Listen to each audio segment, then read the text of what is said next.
There is a veil over the heavens, and I don't mean just metaphysically or theologically, I mean physically. If you live in a big city, then when you look up at the night sky, you might see 1 or 2 stars, but you miss the millions that are there. And this has large implications, not only in the way that we interact with the universe, but the way we interact with God, because the ancients looked at the stars and they found God in them. Kamron Coleman, who's been on the channel before and you guys loved, has come back on to unveil the heavens for us and to show us what we might be missing in the stars that the writers of the New Testament saw in them. So come with us on this journey to learn about not only the constellation of the stars or where stars are in the New Testament, but where your place is in the stars. I'm Hayden, and this is the Stick of Joseph.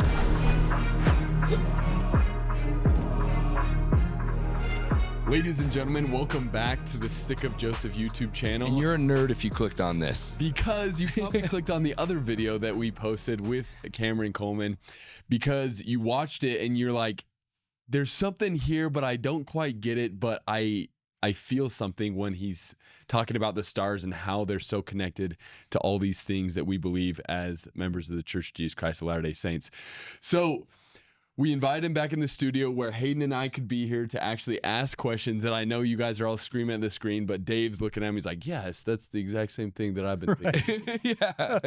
And so we brought some normal people such as ourselves in the studio. But no, Dave, welcome. And Kamron, thanks for coming back. Oh, I'm so glad to be here. Thank you. Yeah, it's exciting. I'm excited to really get in this. The thing that I was missing, the first time I listened to this episode, I was driving from Salt Lake down to Vegas.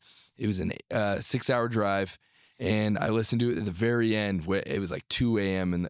and I was like falling asleep. I need to listen to something. So I listened to that episode before we released it, and it just kept me awake. And I was just so excited.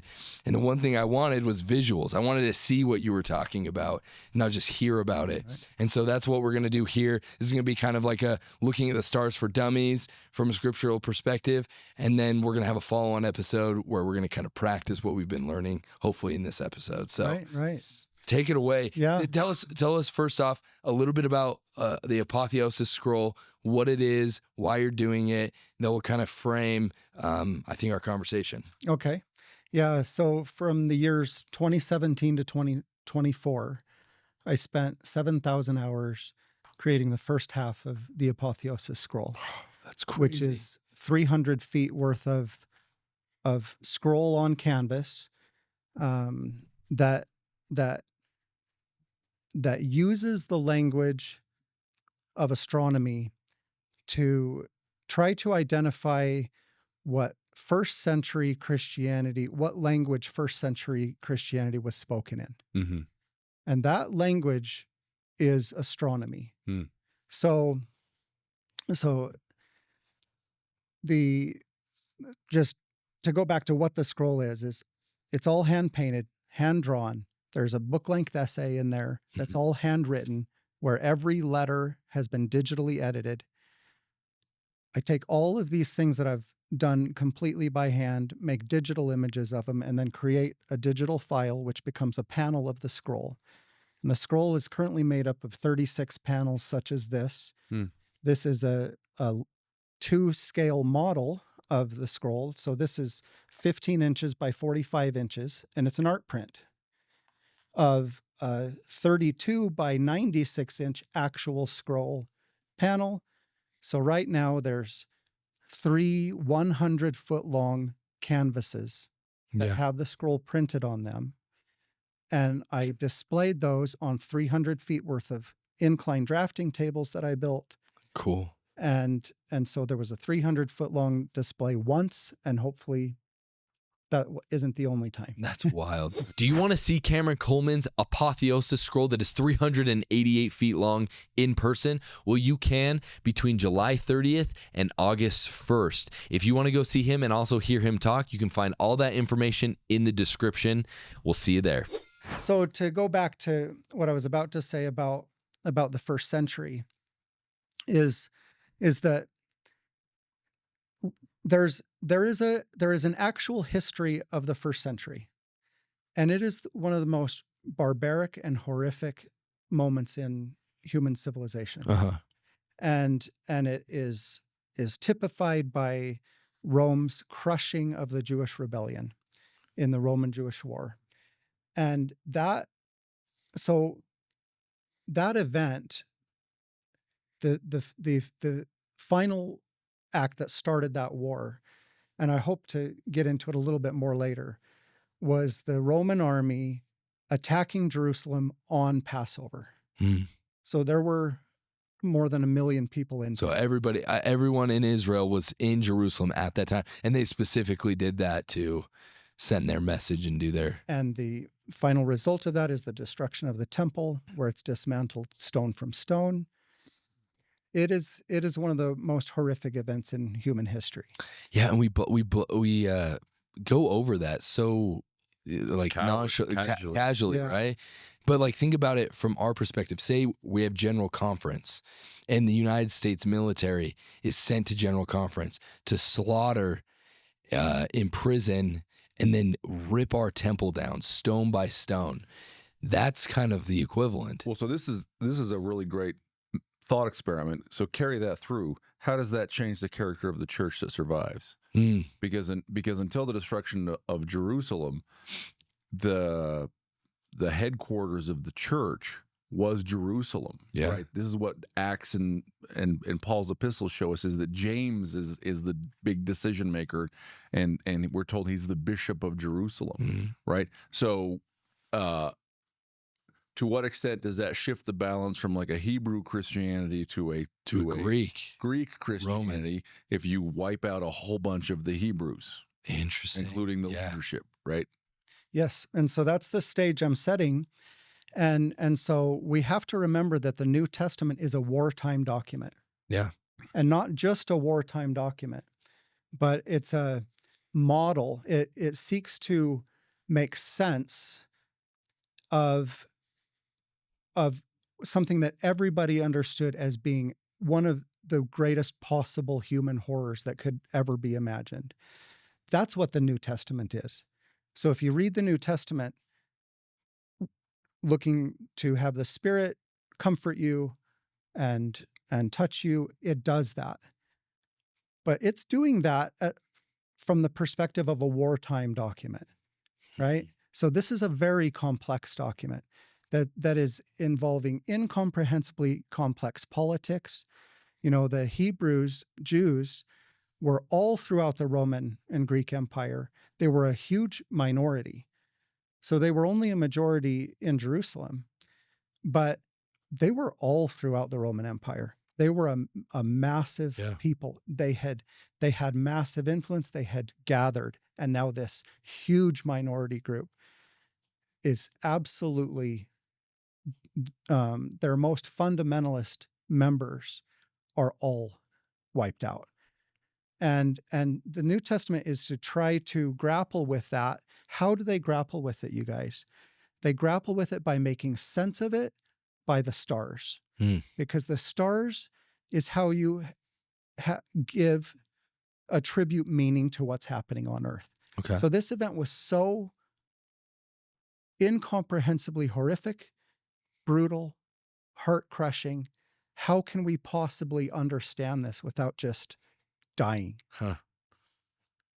The answer was provided by the stars. From the heavens. And from the heavens. And when you think about like the permanency of the heavens, right? There's something that you can count on. There's something that are there every single night. We're so divorced from it. There's a veil that's been put over our eyes with light pollution. So we don't really understand. But think about that. Like if your whole religion, the physical manifestation of your religion, the temple, their synagogues, your homeland of worship is destroyed, what do you have left? You have the stars, the one thing that you always have. That's interesting. And so the history that we have from the New Testament isn't a history like historians would talk about. Yeah. It's a model. It's a model to understand what was happening and to give it meaning through star talk. And that is going to be more true than whatever history might be recorded as we might try to record it today. Yeah. Right? But as you know, any single event that happens today is controversial. right? Every single possible thing that happens is going to have a bias depending on who's recording that event, right? And so it's really hard, even when we're watching things right in front of our eyes, to get a story right historically. The New Testament isn't concerned with that. It is trying to get the astronomy right. It's trying to get the meaning of events right. It isn't concerned with the minutia of getting, and so all the history, like Yeah. the day-to-day thing that's So it's the big picture. its characters are made into literary archetypes to get the truth across, Yeah. not to tell exact, details about what this person was exactly doing. What they were doing was they were part of a big, cosmically giant story. It's interesting. I was reading last night Henry Frankfort's Ancient Egyptian Religion, and he makes this exact point about the Egyptian records, that they're very frustrating to historians because the king is always the same. He is the king. The details of who the king defeats matter so little that sometimes exactly the names and a description of the armies that one king defeats are copied over, and 100 years later are verbatim repeated for another king, or they're just summarized as the stereotyped Egyptian phrases, the 9 bows. The 9 bows just means foreigners, right? It's foreign powers. And the point of the stelae, the point of the monumental records was not a sort of a post Herodotus kind of idea. I need to record the things that happened and think about their meaning. The meaning was sort of predetermined, and then by the nature of kingship, and it was just to continually reassert against whatever had actually happened the meaning of kingship and the nature of the king's conflict against chaos. Yeah. No, all this that you're talking about, and what is so fascinating to me, is because you have this conversation in the Book of Mormon between Korihor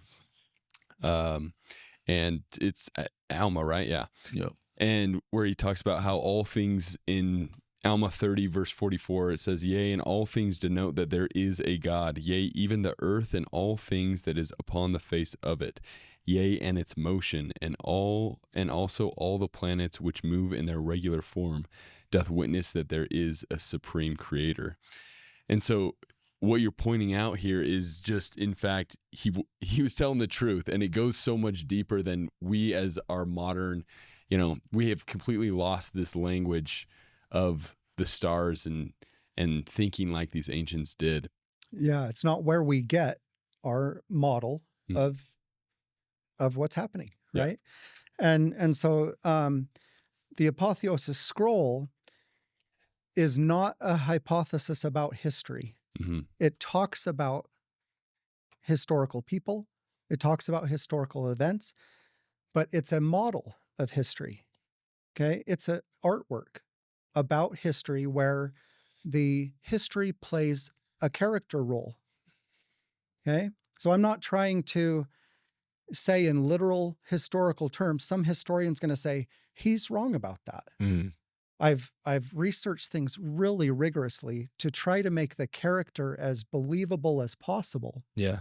But my intention isn't to teach history. It is to create a model where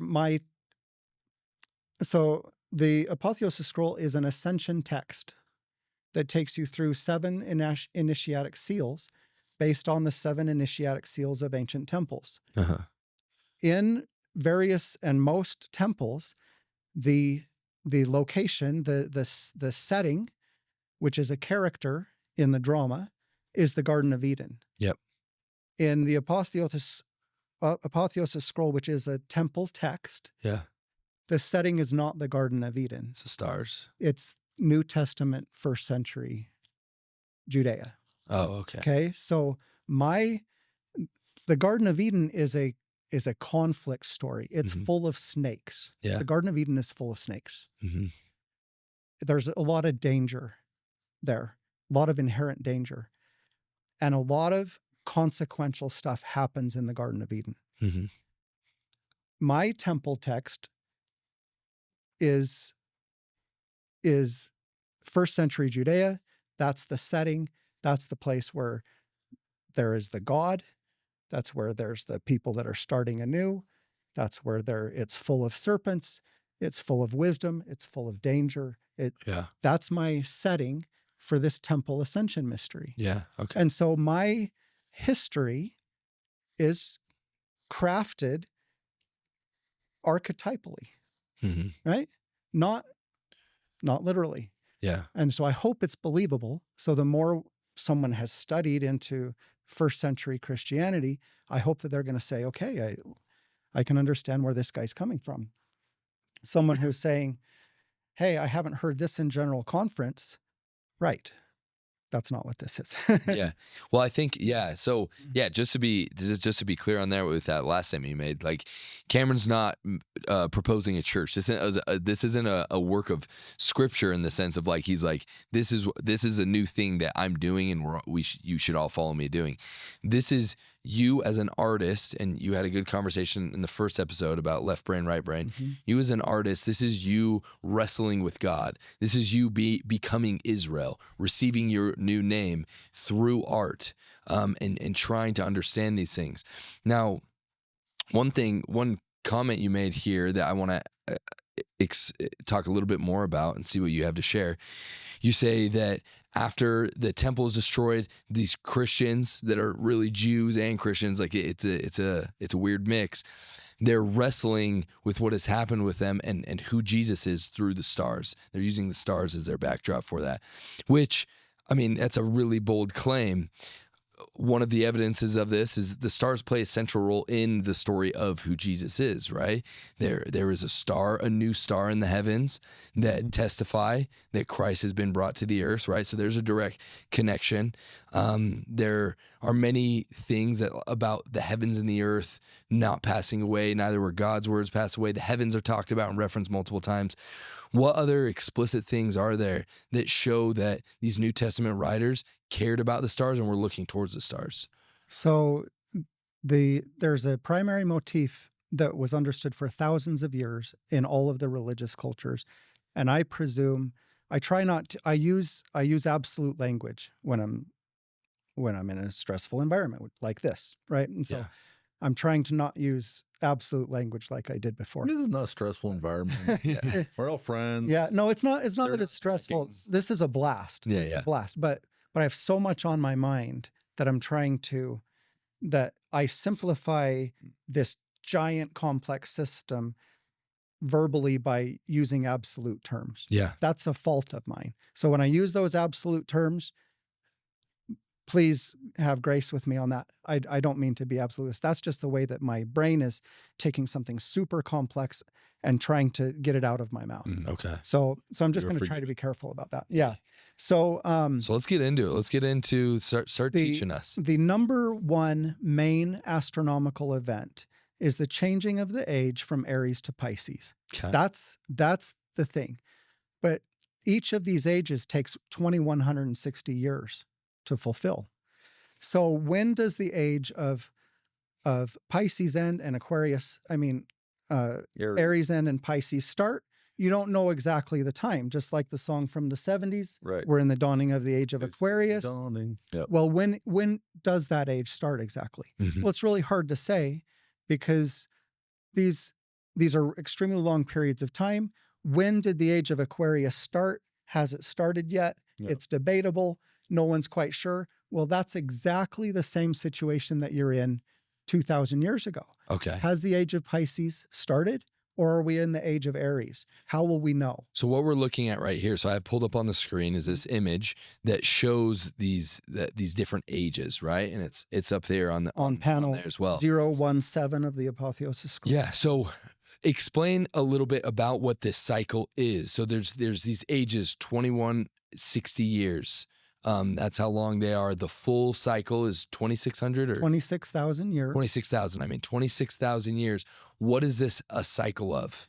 This is the cycle where the sun rises in springtime. Yep. In whatever sign that is, right now it's right in between Pisces and Aquarius is where the sun rises in the vernal equinox. That means we're ending the age of Pisces, going into the age of Aquarius. When the sun is rising in Aquarius, you're in the age of Aquarius. When the sun is rising on this vernal equinox in the age of Pisces, you're in the age of Pisces. And it takes 2,160 years to go through that age. And people can watch that. But so people are measuring where the sun is rising on the horizon. Yeah, in the east. It has something to do, right, with there's a slight wobble in the Earth's axis. And so because of that wobble, the star, it takes 26,000 years for it to start from the beginning to the end. We will reach this point again in 26,000 years. Yeah. So maybe just a little, not everyone's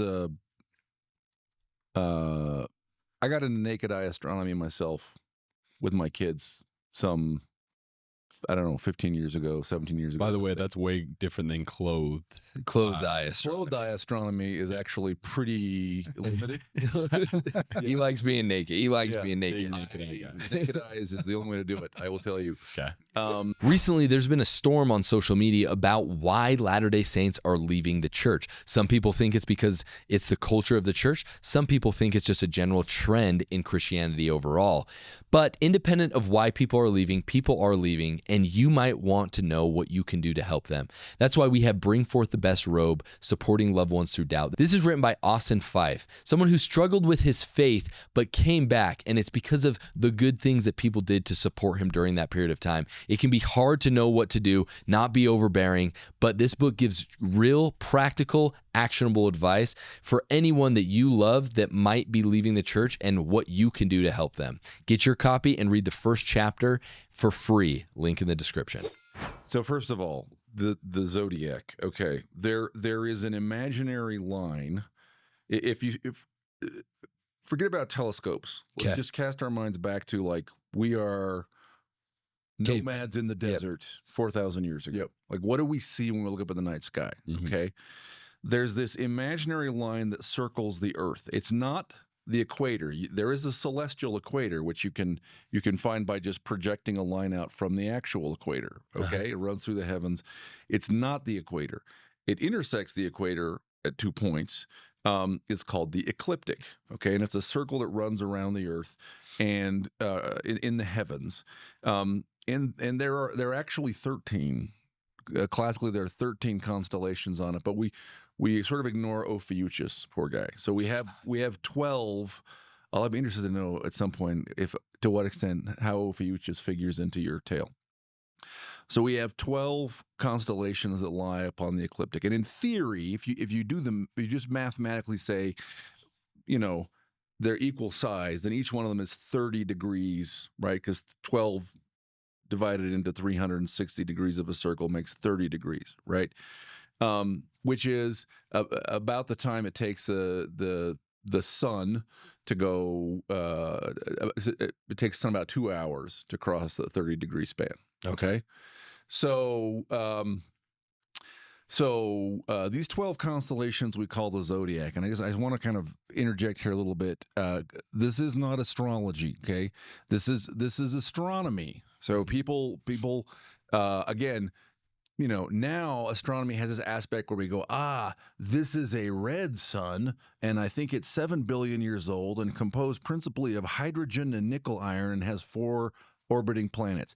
4,000 years ago, as we were driving our camels across the Arabian desert, we didn't know any of that stuff. Know any of it, yeah. We were looking at the lights in the sky, right? And so we organized what we saw along the ecliptic in 12 big patterns, and it's called the zodiac. Zoon or Zoe is life. The zodiac is the living thing. So it's the zoo. Okay, it's a bunch of animals, mostly other living things, right? The twins, the water bearer, the bull, etc. And we don't know exactly how old the constellations we see are, but some of them we know were quite old. We know that some of them go back to Babylon and ancient Egypt before the Greeks. Yeah. Okay. We know they all go back at least to the Greeks. Okay. So what is this vernal equinox ages stuff? the sun, if you just watch it over the course of a few years, seems to move just kind of regularly around the zodiac or the ecliptic, right? Think about it as like a road. Yep. Okay. And sometimes it is literally been described as, referred to as a road. It takes about a month to go from one of these 30-degree chunks into the next. And by the way, if you look at them with your eye, they're not the same size. Like Cancer, the crab, is really tiny, and Virgo, the young woman, is gigantic. But that has to do with how spheres are. That's just the no. It's just is it not like a spherical? So it's like 30 degrees, but because okay, never mind. It's just that the pictures didn't exactly the pictures that people saw didn't exactly line up to 30-degree chunks. Okay. So we have like a notional 30 degrees, and we go, that's Virgo, and actually Virgo lies across more like 60 degrees, and we say this 30 degrees is Cancer. Actually, Cancer is like 10 degrees wide or something. Okay. So again, this is astronomy. It's astronomy before we had telescopes. Okay. Naked eye astronomy. So the sun moves around the year. And so like what is a sun sign? Okay. Now we'll talk astrology for a minute. Right? Like a sun sign is when I was born, what constellation was the sun in? Right. If I could see, now when you look up at the sun, you don't see any constellations because the sun is out. But the sun is in front of some constellation, right? And whatever constellation it was in front of when I was born, that's my sun sign. Right? Okay. Turns out that movement is not exactly regular. Turns out it's off by just the tiniest amount. How tiny? Well, enough that over 26,000 years. Yeah, over 26,000 years, it does an extra loop around. Or over 2,160 years, it moves on the same day of a year. And when we say the vernal equinox, we're talking about March 21. We're talking about the day in the year when in the spring, when the day and the night are equal length. Okay. So on that day, right, for 2,160 years, the sun will appear to be in the same different quadrant. Okay, so it's it's actually just gradually. Now what it's doing is it's every day it's moving a little bit. It's looping, but it's looping not exactly one full loop.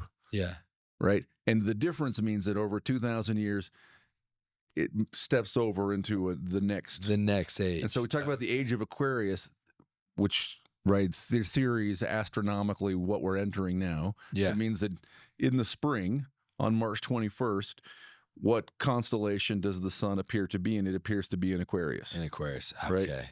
That makes a lot. That helps out actually a lot of like what all this is. And I've got more visuals today than you can shake a stick at. Cool. So there will be visuals. Fear not. Fear not. Awesome. And so the period of time that we're talking about on that wheel, there's at the 5 o'clock position, there's two little fish. That's Pisces.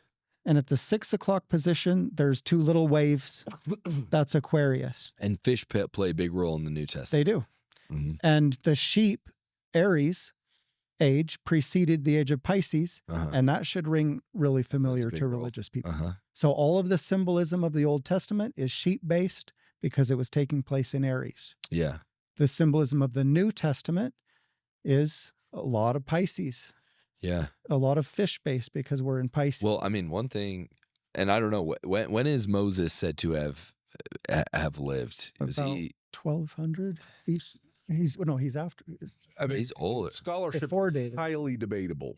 But like, if you sort of take the chronology literally, he's during the age of Aries. He's not at the beginning of it. Is it about 1,200? But it might be that Abraham is at the beginning of it, right? Who finds a ram in a thicket.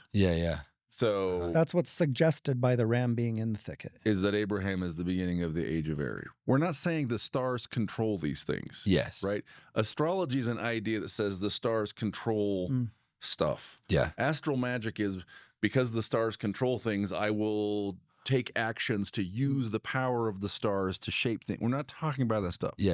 We're saying people who are writing them down may find an explanation or an understanding in the movement of the stars, and they may therefore sort of think about Abraham as having initiated the age of Aries and of which Moses is sort of a great champion, and then Jesus as having brought the age of Pisces. Pisces. He comes around. Moses is right in the middle of that age. Right in the middle of that age. Okay, because I'm just looking at the bull, for example. So Taurus, right? Isn't that the age of Taurus?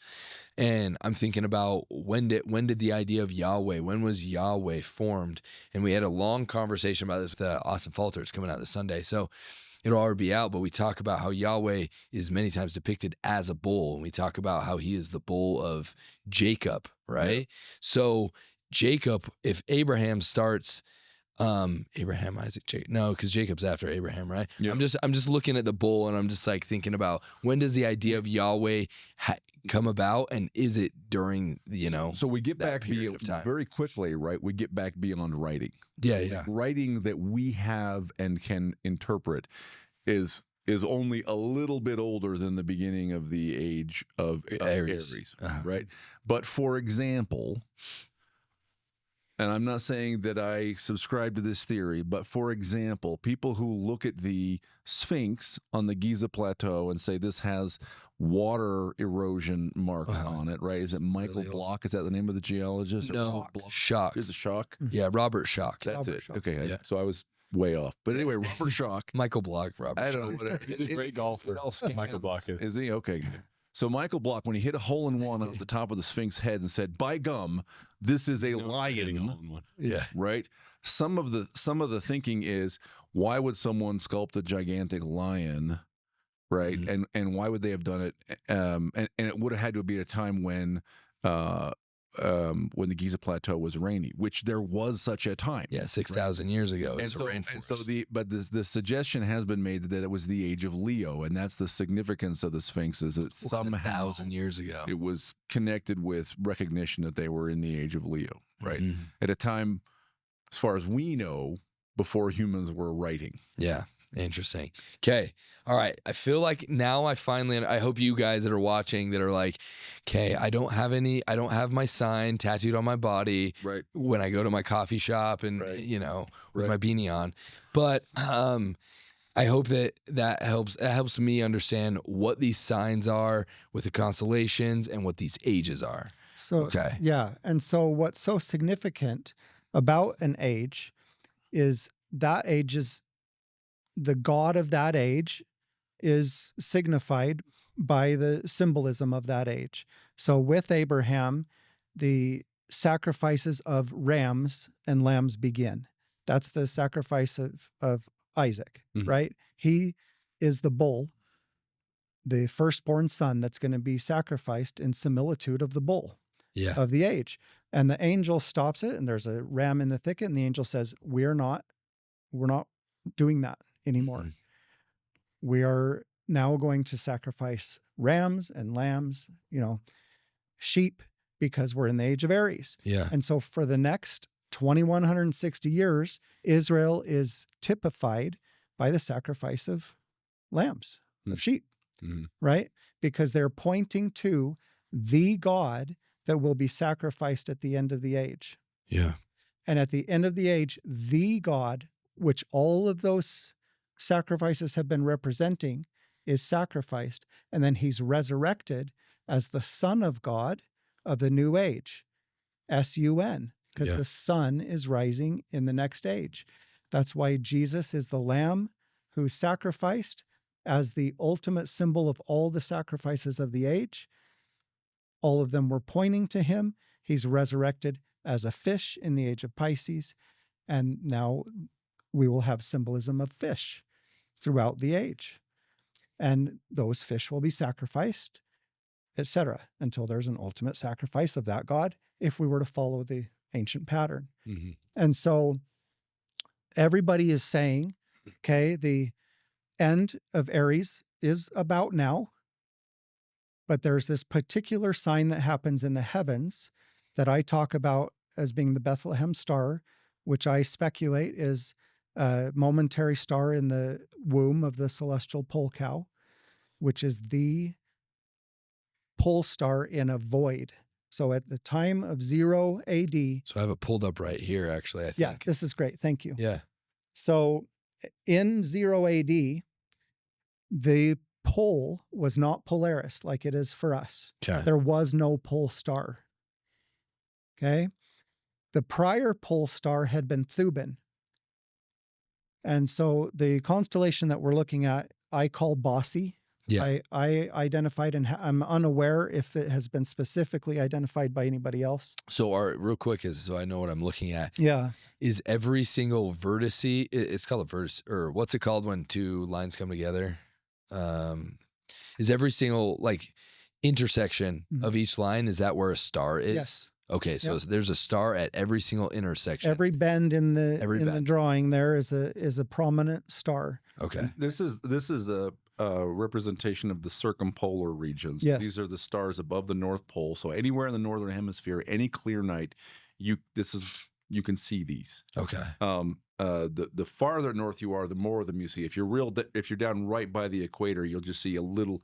Well, you'll see half of it. You'll see the part that's above the Earth. But you can see this every night. Yeah. So there's the Big Dipper and the Little Dipper. The Big Dipper's at the bottom. Okay. Now I see what we're looking at. Yeah. And if you follow the two bottom right stars of the Big Dipper up, they strike the handle of the Little Dipper, which then bends back the other way, right? Yes. So that is the star at the tip where that line strikes the handle of the Little Dipper is our current pole star. Yes.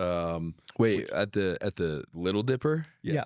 So at the very tip of the Little Dipper, on the back of the cow. Yep. Yep. Right here. Yes. Exactly. Exactly. And so what Cameron's doing is proposing. He's creating. He's observing a constellation that is you might think of it as like a macro constellation, right? Like a number of the constellations. So like Draco is also Draco here. Yeah, Draco forms a huge part of this constellation, and Draco is a giant constellation in and of itself. Yes. The Big Dipper is a large constellation. So this constellation is giant. Spans the night sky. Yep. And I have evidence for this from the Dendera zodiac in Egypt, where Hathor, the queen of heaven, the heavenly mother, was represented as a cow. Uh-huh. And they worshipped their star, their pole star, which is the most high star in the cosmos. So when you look into the vault of the sky, the center of that vault at the very peak is the pole. Uh-huh. And it oftentimes has a star there. That's going to be your North Star, your North Pole star. And in 2000 BC, that star was called Thuban. Yeah. And it was there, you see, at the udder of the cow. Mm-hmm.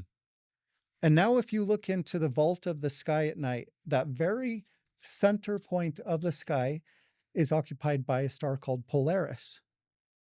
Okay. In 1000 BC, there was no star there. Okay. So you can see so there's another slide of Bossy. Do you see that one? Yeah. I can That's pull it up on right now.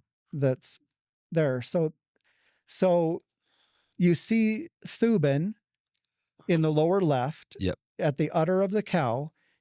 At the time that Hathor, the queen of heaven, was represented as a cow, and Thuban was the most high, their highest celestial temple ordinance was to nurse from the udder of the cow. Yeah. Yeah.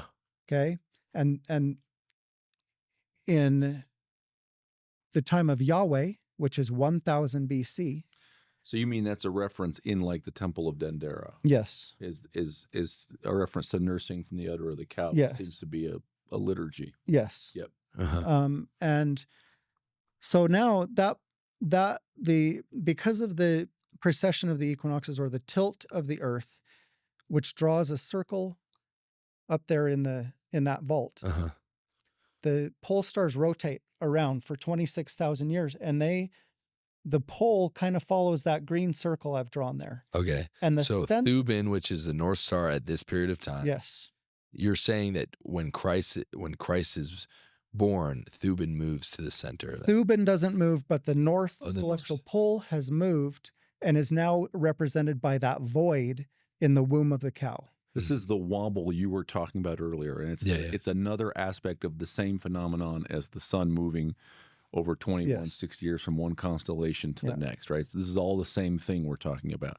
So where the access point coming out of the north, the top of the planet points, slowly wobbles over time. In 13,000 years from now, the pole star is going to be near that front hoof of the cow. Okay. You see that? Yeah. And then many thousand years later, it will have returned to Thuban. So there are no stars in the womb of that cow. That is that the North Pole represents the Most High. Okay. So the Jews identified in 1000 BC that the gods were unembodied, formless, as shown by there being no star to represent them. Okay. And so the age of Yahweh represents the formless God in a temple, in a formless temple. Yeah, yeah. And that's a magnificent observation that they make. And their symbolism revolves around that. So the cult of Yahweh starts around 1000 BC, but Israel has been worshiping the embodied gods for the 160 years prior to that. Yep. Right? Correctly. So these ancient prophets are looking at these stars and they're saying, okay, now in order to properly represent this theology, the gods are not embodied. Look at the pole. Look, it's void. Yeah. Our temple is going to reflect that void. Where their neighbors were still reflecting the embodied gods. So I just want to understand this more. So what you're saying is the star that appears, because I got right here, this is Matthew 2. Now when Jesus was born in Bethlehem of Judea in the days of Herod the king, behold, there came wise men from the east to Jerusalem, saying, where is he that is born King of the Jews? For we have seen his star in the east and are come to worship him. Right. So explain, where is his star? Like where? So my hypothesis, or the story I'm creating in this temple project, which is the Apotheosis Scroll, is to say that there was a temporary star there, which would be a supernova of a star you couldn't see prior to that, or a comet, or some astronomical event occurs in that very womb, and would that be east in regard? So what do they mean when they say east? That can be interpreted as saying that wise men from the east saw from their vantage point in the east that the star had appeared. His star in the east. Oh yeah, it's true. It's not saying that the star. It doesn't necessarily say the star was in the east. If they were to follow that star, they'd travel east. Yeah, yeah. Right. So that's not. They were traveling from the east. So we have seen his star in the east. Yeah, okay. We in the east have seen his star and are come to worship him. Right. Okay. Interesting. And so. So the hypothesis is that there was an event, and that signaled to people the birth of the Son of God. Okay, right on time. So does that happen often? How often? And it sucks because we just don't see the stars. We just don't see the sky. How often do new stars appear? Like how often do stars go supernova and appear in the sky and then fade away? It's relatively common if you're watching the stars. Yeah. But what's significant about this is the location. Okay. And the time. Yep. And this says, we got it. Everybody's watching this spot for millennia for this event. And they say, we got it. And everybody starts spreading the word. Why do they come to Israel? Because Israel has been sacrificing these sheep in similitude of the Son of God for 2160 years. Okay. And they're a good candidate for the Messiah to come from there. Okay, so let me try to summarize, make sure I'm understanding. So you have this really old constellation right here, shape of a cow. In Egypt, the mother is often referred to as a cow, or is depicted as a cow. Absolutely, yeah. During, so what's happening is the mother obviously has a son. That's why she's a mother.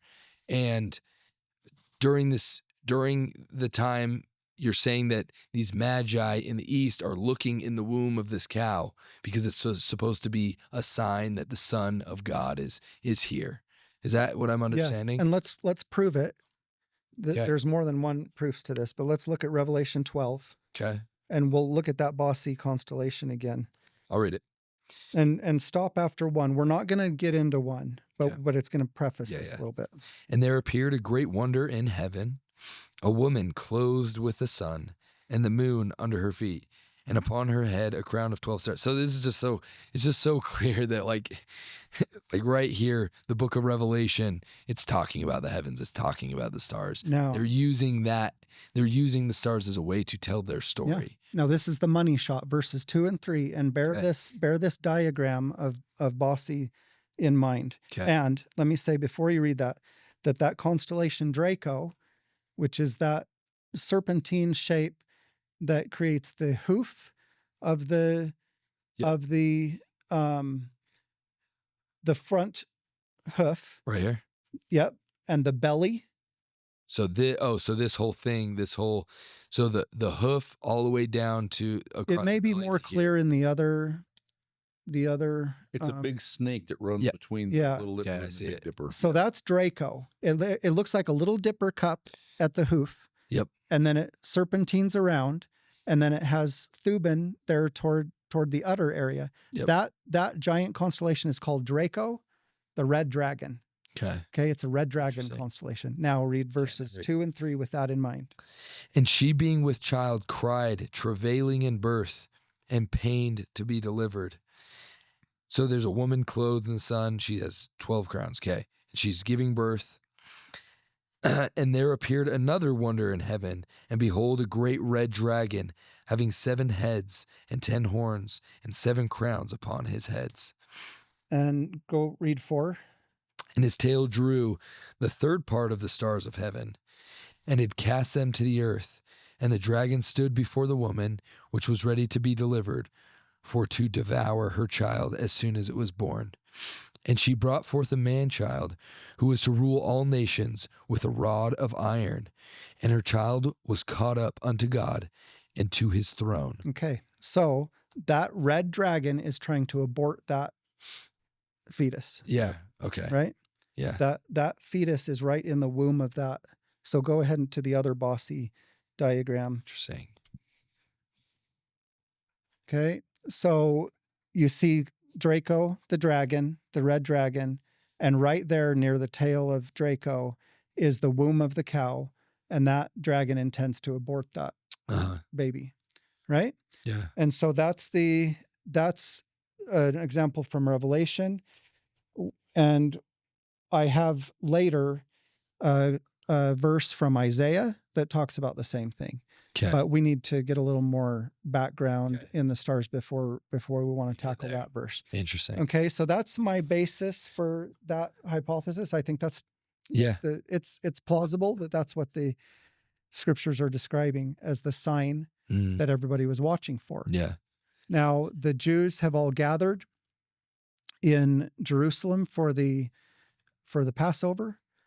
And what happened was, so 1 day's walk away from Jerusalem is the city of Caesarea, and called Caesarea Maritima. It's right on the coast of Yeah, the Mediterranean. It's Sea. epic. Okay. It's super cool. Yeah. Ruins. Yeah. Okay, I'm jealous of that.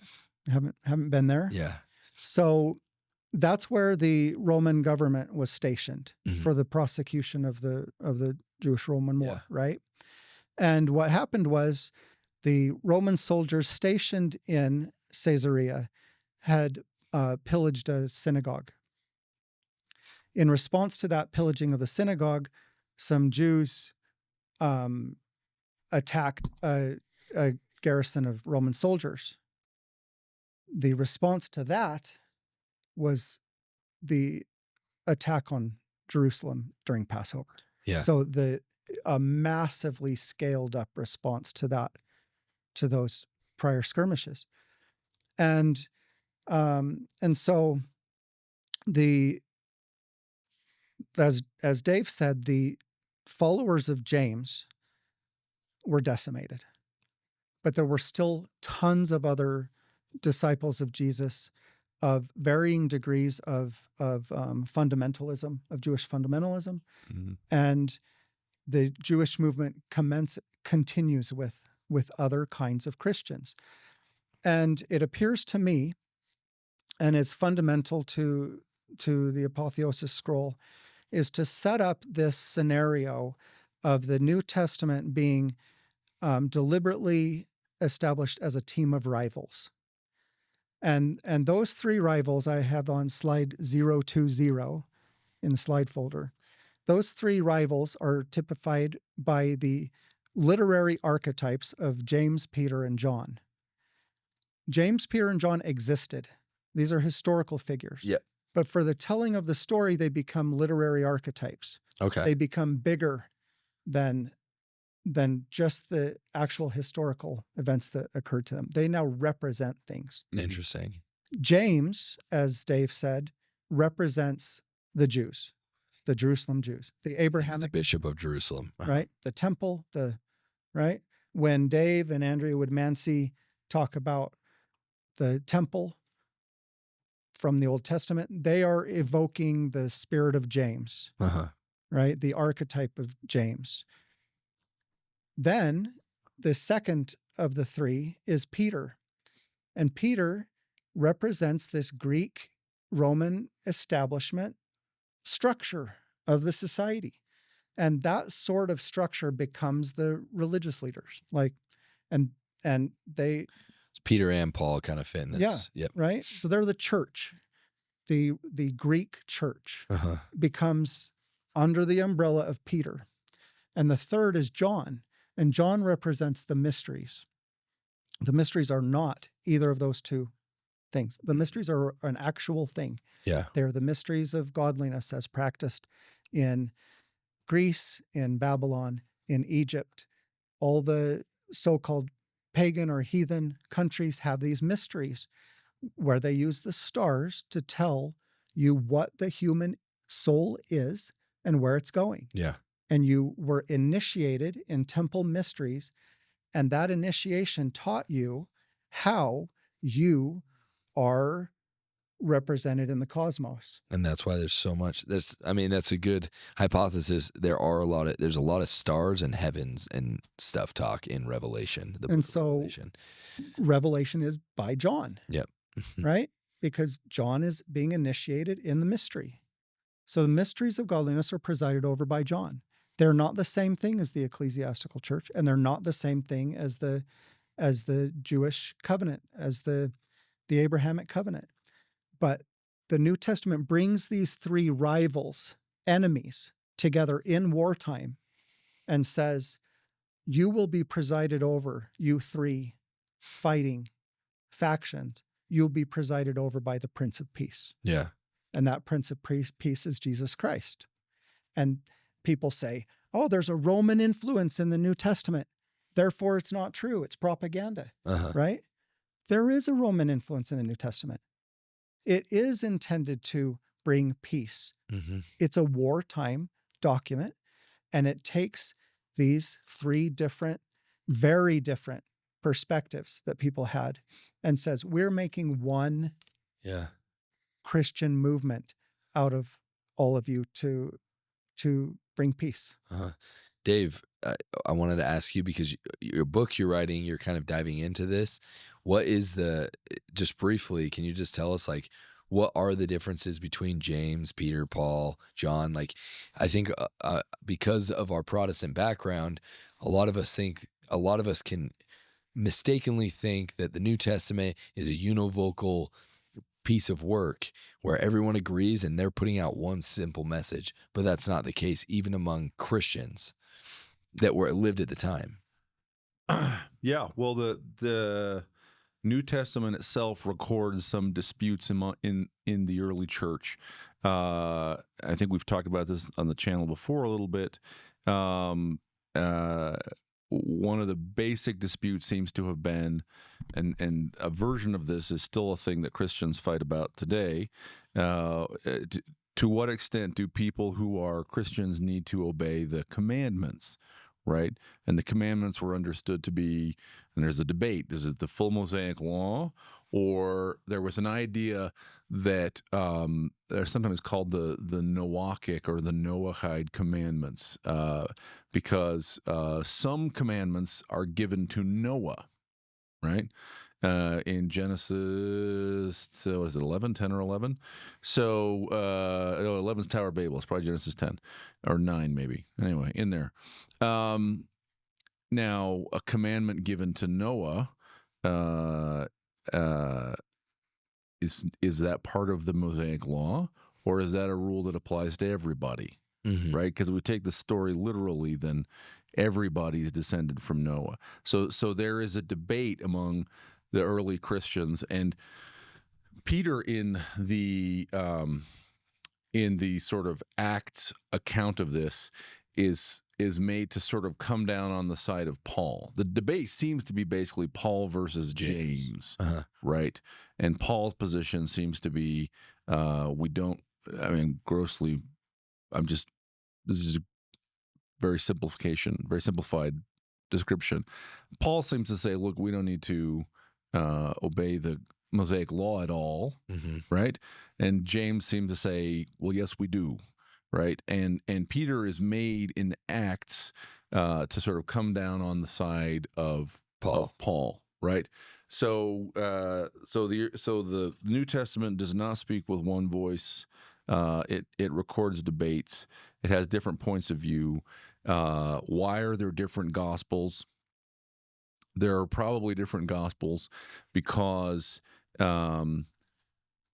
writers living with different Christian churches in early years, right, wanted a gospel that would address their situation. And so slightly different material gets into Luke, gets into Matthew, significantly different material gets into John, because the communities that were facing some set of needs such that that a writer among them, a prophet among them, a leader among them, felt that there was some important aspect of Jesus they needed explained to them. Yeah. Right. The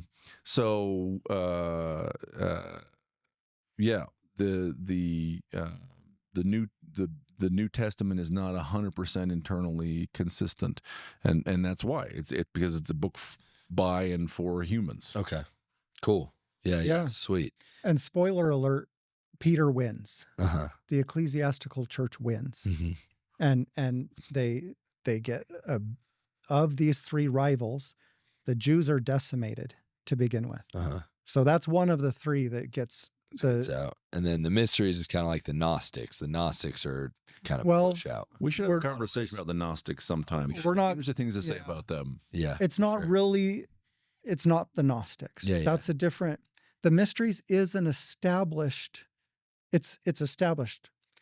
The mysteries that I'm talking about, the mysteries of godliness through John, I hypothesize is Roman Mithraism itself. Okay. So is an actual codified mystery by the Roman government. And Mithraism is the mystery that the Roman government created for its soldiers. And as Rome spread, this mystery helped to bring all kinds of different people into the military and to help homogenize the military. And the astronomy known to Rome, which is giant, was transmitted through Mithraism. My hypothesis is that Roman Mithraism is the mysteries of godliness represented by John. And several centuries into this, that tension between the mystery and the ecclesiastical church comes to a head, and the mysteries have to go. Okay, cool. And so it's the burden of the apotheosis scroll is to make that hypothesis believable. Okay?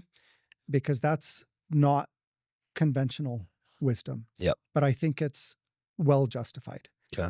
And justified enough to create this temple mystery. And so if we can, is it all right if we kind of jump into that a little bit? So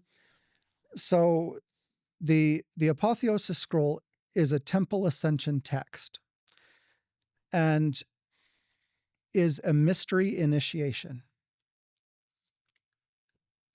In a mystery initiation, one of the most important and crucial elements was your death, was to scare you to death. So much so that you become a different person when you wake up. And so there's a movie from, it's got to be 35 years ago. And so I'm going to go ahead and tell you the plot line because Spoilers. you've had plenty of time to see it. Right. It's on you now. And it's called The Game, and it was starred by Michael Douglas and Sean Penn.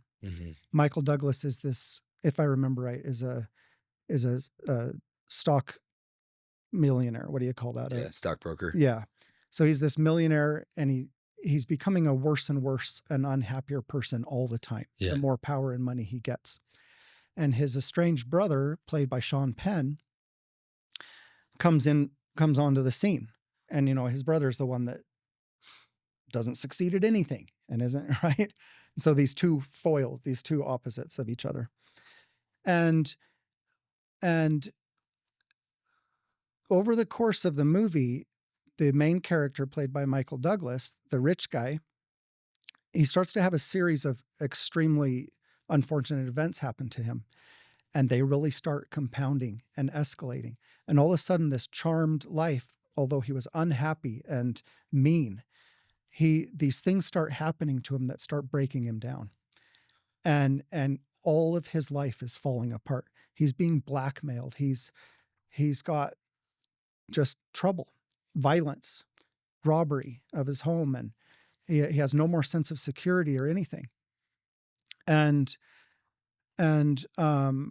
it escalates, and his father killed himself by jumping off of a building, which is a deep-seated psychological problem in him. And these problems start to escalate and escalate and escalate until, and he's being tested by these doctors, and he thinks he's dying anyway, and like everything about him is falling apart.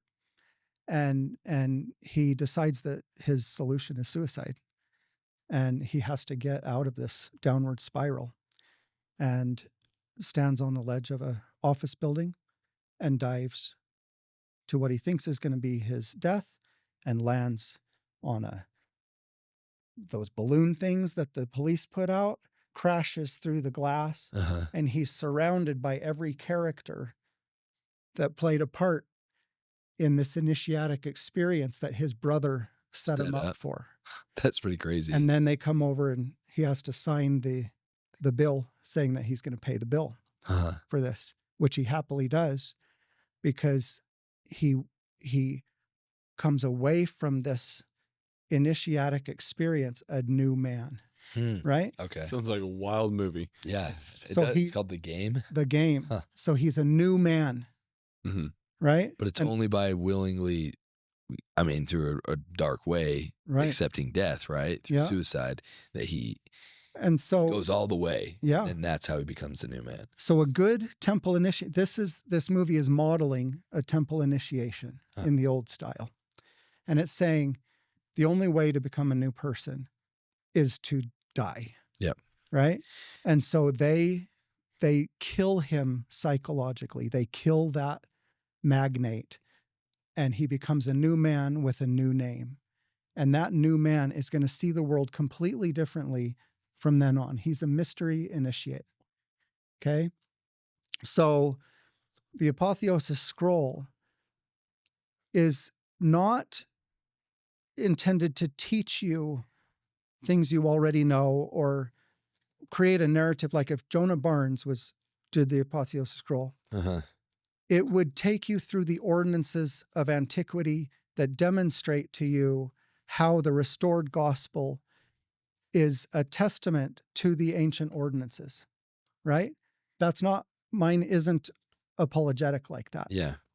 It's not a church production, and nor is it about the church. It's an initiation where what I try to do is, if I'm successful, you will die to ideas you had before. And you will become a new person that sees things with new eyes. if I may be so bold to say, Yeah. that's the goal. And there's actually multiple examples of this in the Book of Mormon, right? So you have King Lamoni's father. You even have Alma the Younger. There's like 3 instances, right? Where I'll read the one of King Lamoni in Alma 18. And he began to cry unto the Lord, saying, O Lord, have mercy according to thy abundant mercy, which thou hast upon the people of Nephi.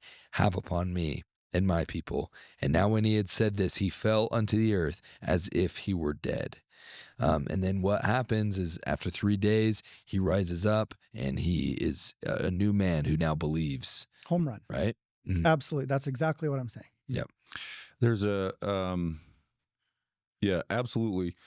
There's a quote about the mysteries. I think it's an inscription at one of the old Greek temple sites, but it says, if you die before you die, then you don't die when you die. When you die. Right. Interesting. And that seems to be about the mysteries, that what they did is you experience, among other things, you experience death to effect change in who you are, right? And you became a resurrected person. Yeah. This is also, I think it's the Gospel of Thomas, and I'm going to get this wrong, but there's a verse that says something like, some people say that Jesus died and then was resurrected. That's obviously not true. He was resurrected first and then he died. Right. Exactly. Right? Yeah. Which is super interesting. Yeah. It seems to put Jesus into exactly this kind of matrix, that what Jesus was doing was a mystery teacher, and he was bringing resurrection to people, death and resurrection in a mystery form in their lives. Right. Yes. Yeah. So the Apotheosis scroll is a Gnostic ascension mystery in the after the order of Thomas of the gospel. The Gospel of Thomas is its central organizing kind of philosophy, but it's informed mostly by the restoration of Joseph Smith. Yeah. So that's where these things kind of come together. Interesting. My understanding of the cosmos and the astronomy and the mystery is through the revelations of Joseph Smith in the Doctrine and Covenants. Okay, cool. And so let's start getting into the scriptures. Let's start learning. Let's look at this stuff. So I'm going to teach with models now about the cosmos. And what we need to say about that is that the cosmos, what I'm modeling isn't the astronomical universe, nor were the ancients modeling the astronomical universe. The model is about humans and their relationship to the divine. To God.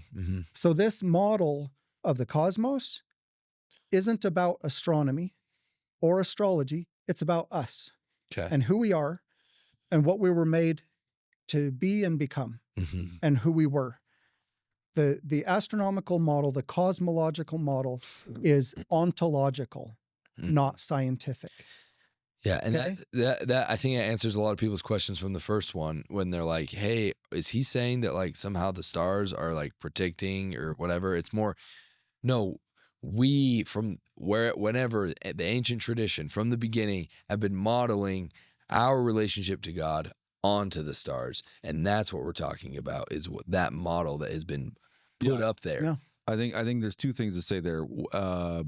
One, it's that we have put in the sky archetypal stories, and this is a discussion before, and I brought up Pharaoh as an example, where the archetypes are so powerful that the way we think about events that actually happen is modeling them into the archetypes. Okay, that doesn't mean that because the sun was in Taurus when I was born that I am best with earth tones and I'm sexy, or I don't know what a Taurus is. That is all true about you. It's true, but it's different. Right? It means that the way I tend to, things that I experience, even things that I personally experience, the way I tend to reimagine them and retell them and think about them is shaped by archetypal stories, which among other things are in the sky. Right? The other thing, and I can't remember if I talked about this at all the first time we had Cameron on, is there is a very old memory technique. We're not sure quite how old it is, but the classic orators like Cicero talked about it, and it's called like the technique of loci, Loci, or sometimes called the memory palace. There's a book by Francis Yates called The Art of Memory about this. And there was we know that classical orators could stand up and speak for hours on a subject, right? And apparently not extemporaneously. They could prepare and memorize very long speeches. Yeah. And what they said about it was they would know intimately a real complex building. Okay, something like a stadium or like the as seen from the stage, you know, the inner part of an arena, a theater. Yeah. Okay. With, you know, these balconies over here, and then the columns, and then the hallway and the balcony above it. And right, they'd know intimately a real place, and you would commit massive things to memory by creating an image in your mind of your speech happening in that place. And you would memorize, right?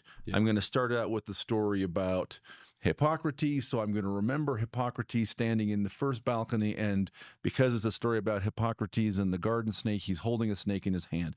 And so, and you memorizing visually long chains of information against a backdrop that you know intimately, right? This was the art of loci, of place, the art of using a place to memorize massive stories, right?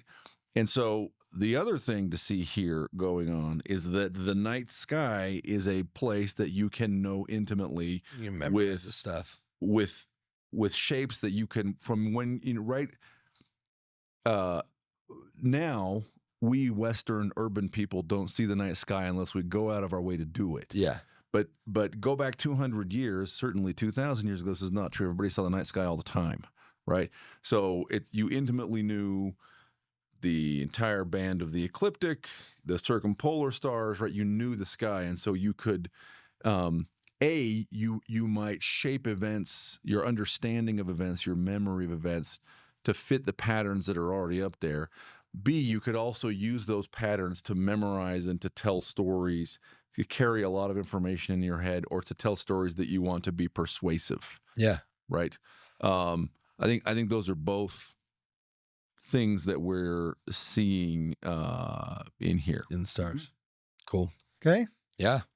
All right. We got the Ready? slideshow ready to roll. Let's hit it. In honor of all the primary teachers that chimed in on our last conversation, They did. I brought a flannel board. Nice. Marvelous. Actually rob an LDS meeting house to get that? Where did I did. I'll talk to my librarian at the ward about it when I get back. Better to see. Steal a felt board. Yeah, yeah. I don't know why adults think that we can't use these Right. anymore. I agree. So I need this. first we're going to talk about model this in 2D, and then Okay. we're going to model it in 3D. Okay. Phenomenal. Okay. So the main thing is we're standing on the porch of a temple looking east on the spring equinox. Okay. And at any given time, that's going to be different through history. We're not going to worry about that. Yep. Right. But we're looking east, and what you see is the Milky Way. And everybody who has gotten a good look at a good dark sky can see that the Milky Way is just phenomenal. Insane. Yeah. It's not, from my view from home, like you can't even make it out. But when you've had a great shot of the sky, this Milky Way rises like a tree into heaven, Okay. right? And it becomes a river of water also. So it's the tree of life. It's the river of everlasting life. It's the veil. It's multivalent. Yes. There it is. Okay. So the tree. It's also a river water. Yep. The roots become water. Yeah. Right. In my way of presenting it. And there's a little narrow bridge that passes to it. Uh-huh. Everything on your guy's side is the celestial kingdom, is heaven. and everything on Dave's and my side is the terrestrial world. And I'll Okay. show you how that is. Okay. Okay. So right by this Milky Way that's rising up, and the castle there is representing the king's throne in the throne. very vault of the sky, right?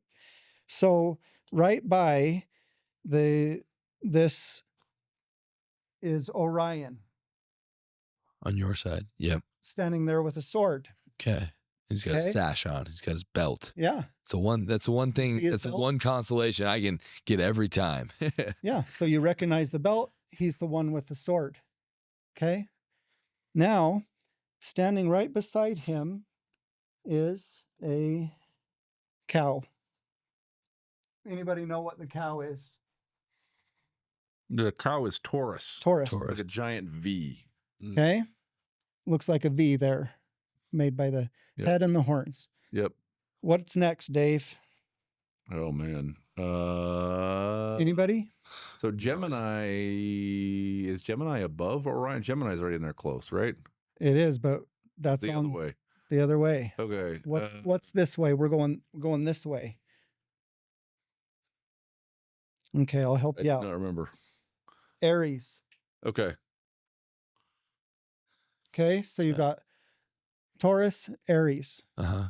Then we're What happens in Aries? The Old Testament. Uh-huh. So what's coming next? Pisces. Yes, Yep. home run. Boom. I learned something. Okay, no, this is like we're not going to get much deeper than Yeah, this. yeah. This is just the basics here. Okay, there's Pisces. All right. Now, this is the terrestrial kingdom because it has Orion, cattle, sheep. It's Earth. That's Uh-huh. what terrestrial means. It's Earth. And Orion, instead of being this menacing guy with a sword, is known anciently as the Good Shepherd. Huh. Okay. So yes, he's a hunter. He's the archetypal hunter, but he's also the archetypal Good Shepherd. Okay. And so the initiate gets baptized, becomes part of covenant Israel, and then becomes a good shepherd, right? These two are a pair. So Yeah. Orion isn't a zodiacal constellation. Yeah. Correct. The Orion Yeah, is thought of as the guy, he looks like an action figure, Uh-huh. right? He's the action figure. And he's the guy that gets baptized, that he ascends, becomes part of the covenant, becomes a good shepherd, goes over the bridge Uh-huh. into the So Orion is the representation of us. he's And the initiate. Yeah, and is Orion? We had that conversation with Greg. Yeah, Is I'm saying he it- Osiris? In the Book of Breathings, that is not what Abraham is translated from. Yep. Uh-huh. One of the person who is dead or who is doing this possibly while they're alive, preparing for their death, is Osiris.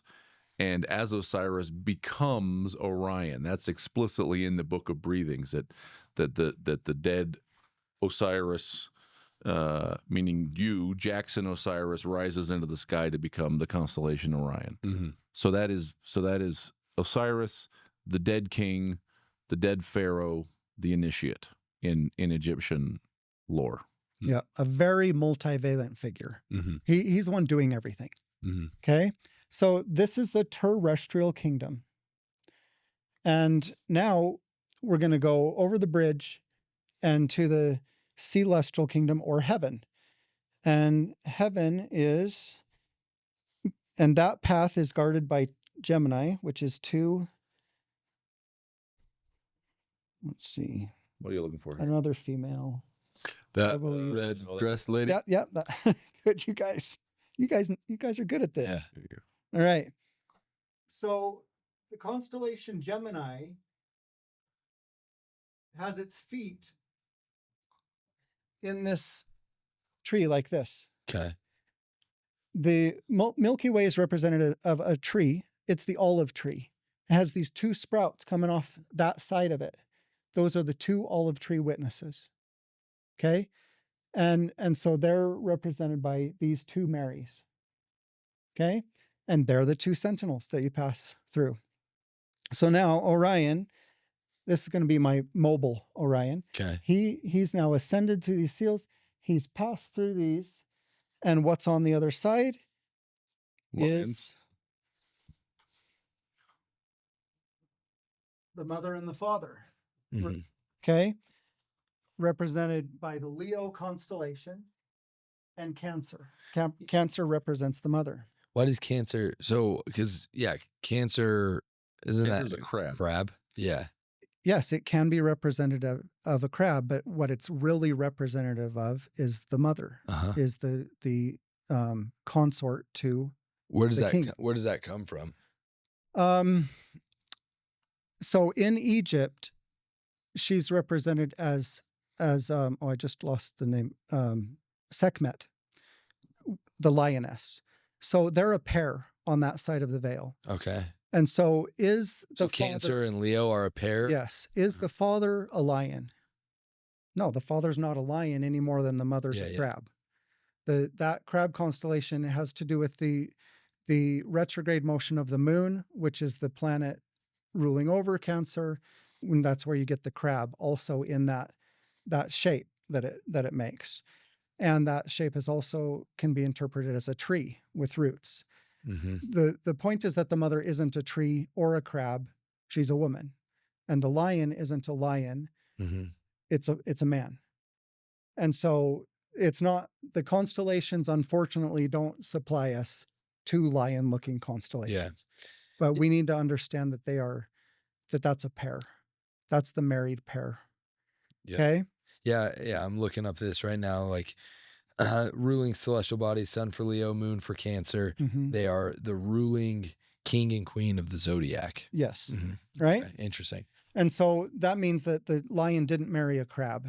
Okay. The lion married a lioness. Yeah. Okay. Even though that shape would really have to be, you'd really have to twist your eyes to make that shape. Okay. And so that's why we simply understand that it's the mother. There's also a second lion constellation. I can't remember if it's above or just below Leo, right? There's Leo Minor. Leo Minor's just right above him. Just right above Leo. Yeah. Mm-hmm. It would be where they are. Yep. Right. So this is the whole story. Yeah. And is that the end? Is that the full zodiac right there? That's the zodiac we are concerned with. Okay. That's half of it. Mm-hmm. And so down here is Aquarius, which is the underworld. The underworld. Which I'm going to get more involved with on the next model. Okay, cool. Okay. So what you do is you ascend from this dwelling place of Osiris, which is the Duat underworld. Okay. And you get born. You're a fish in the mother's womb. You come out of the womb and into the covenant. And then you become a shepherd who goes through the veil and becomes a king and queen. And you can't get there as a bachelor. Mm-hmm. Okay. The marriage ceiling is through that gate. So if you go the back way around, mm-hmm. there is no marriage ceiling and you don't become the king. Okay. You become an angel. So I'm looking right now. You look at this on the screen. The right side of the zodiac is what we're talking about, right? So this is 21.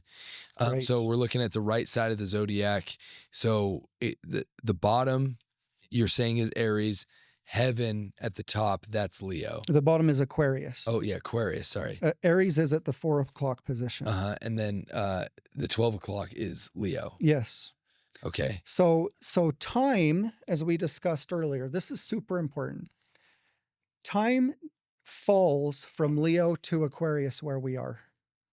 That's the fall. And then arises. The initiate goes against the flow to get back to the Leo. Okay, so entropy and time is pulling you from Leo through Cancer, through Gemini, through Taurus, through Aries, through Pisces. That's a 13,000 year period of entropy, of fall. Mm-hmm.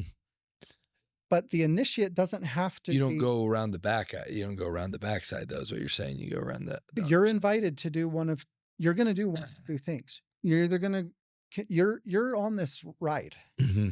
You're either going to go up the back or you're going to go up the front. Mm-hmm. You're invited as a Christian disciple to go against that flow, to do the hard thing, and to reach the throne of the Father. And that has everything to do with male and female being united, both in yourself and symbolically in marriage, right? Marriage represented that unification of mother and father, mater and pater. My wife will be so happy that I said mater and pater, because I said mater before, and she said mater's the guy that got after you. She's the guy that drives cars. He's the tow truck. He's the tow truck. Don't say mater, say mater. What is okay? So real quick, what is Gemini? Like, what is a Gemini?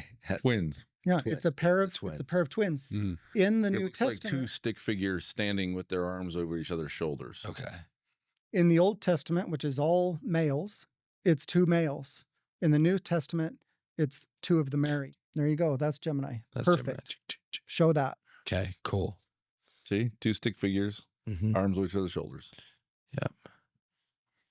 You can look at panel 001 of the Apotheosis scroll and see these constellations drawn out in an ascending order.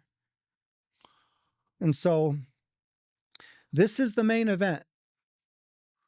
Okay.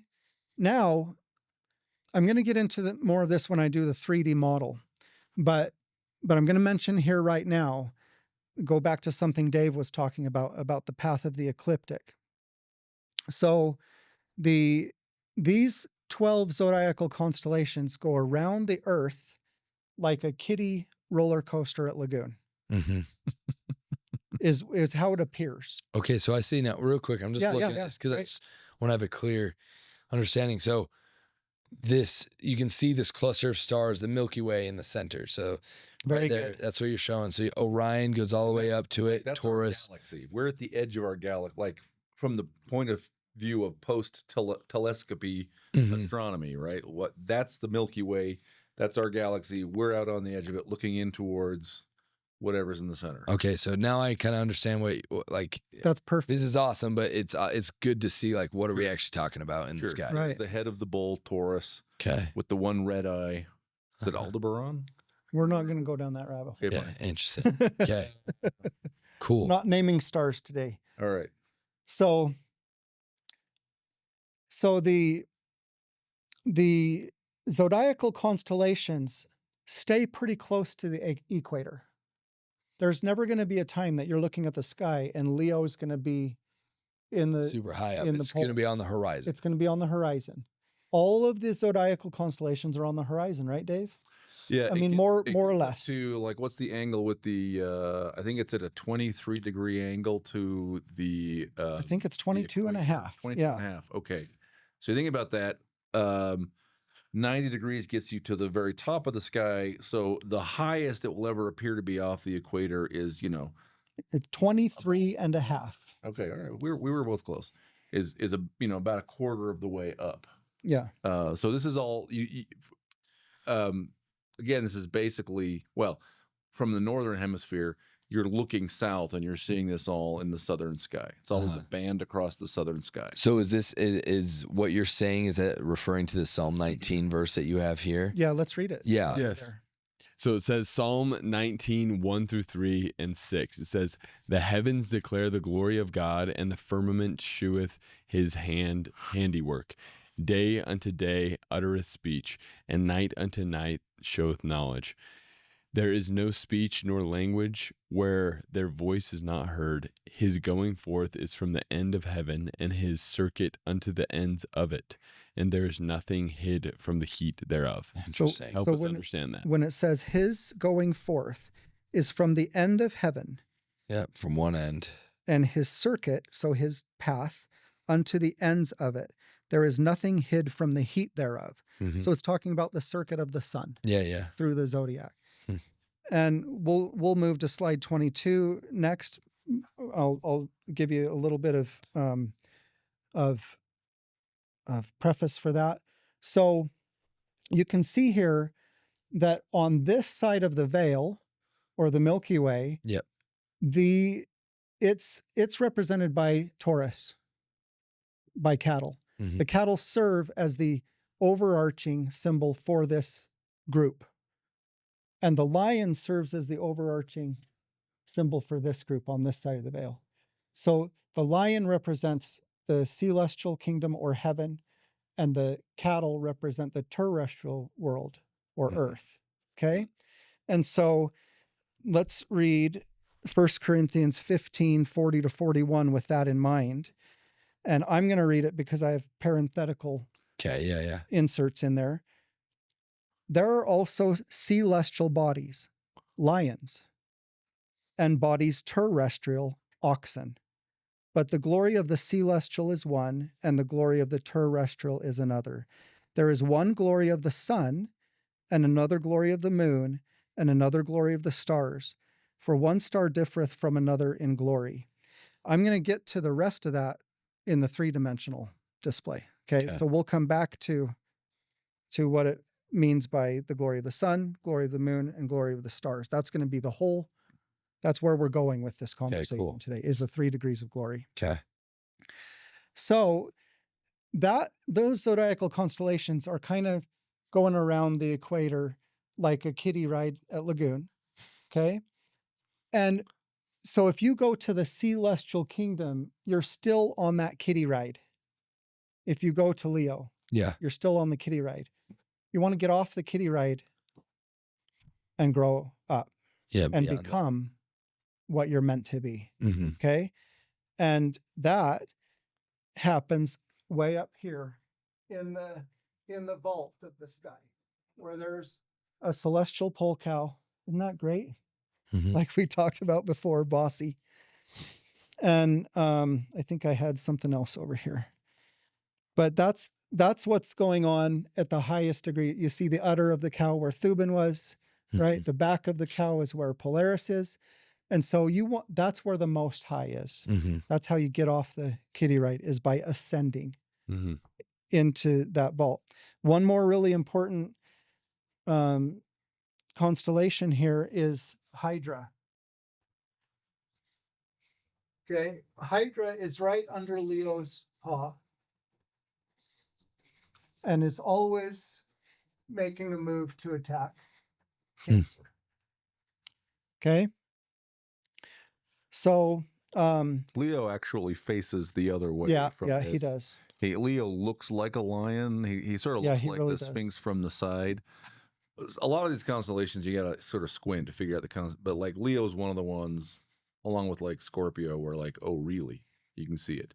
He's facing to the right, and he's like the Sphinx, and so he's got his head is up and he's looking right, and he has his paws forward. So these two females, they are Gemini, right? Well, there's two other females represented on the celestial side of the veil. And that is these two women in different modes. Okay?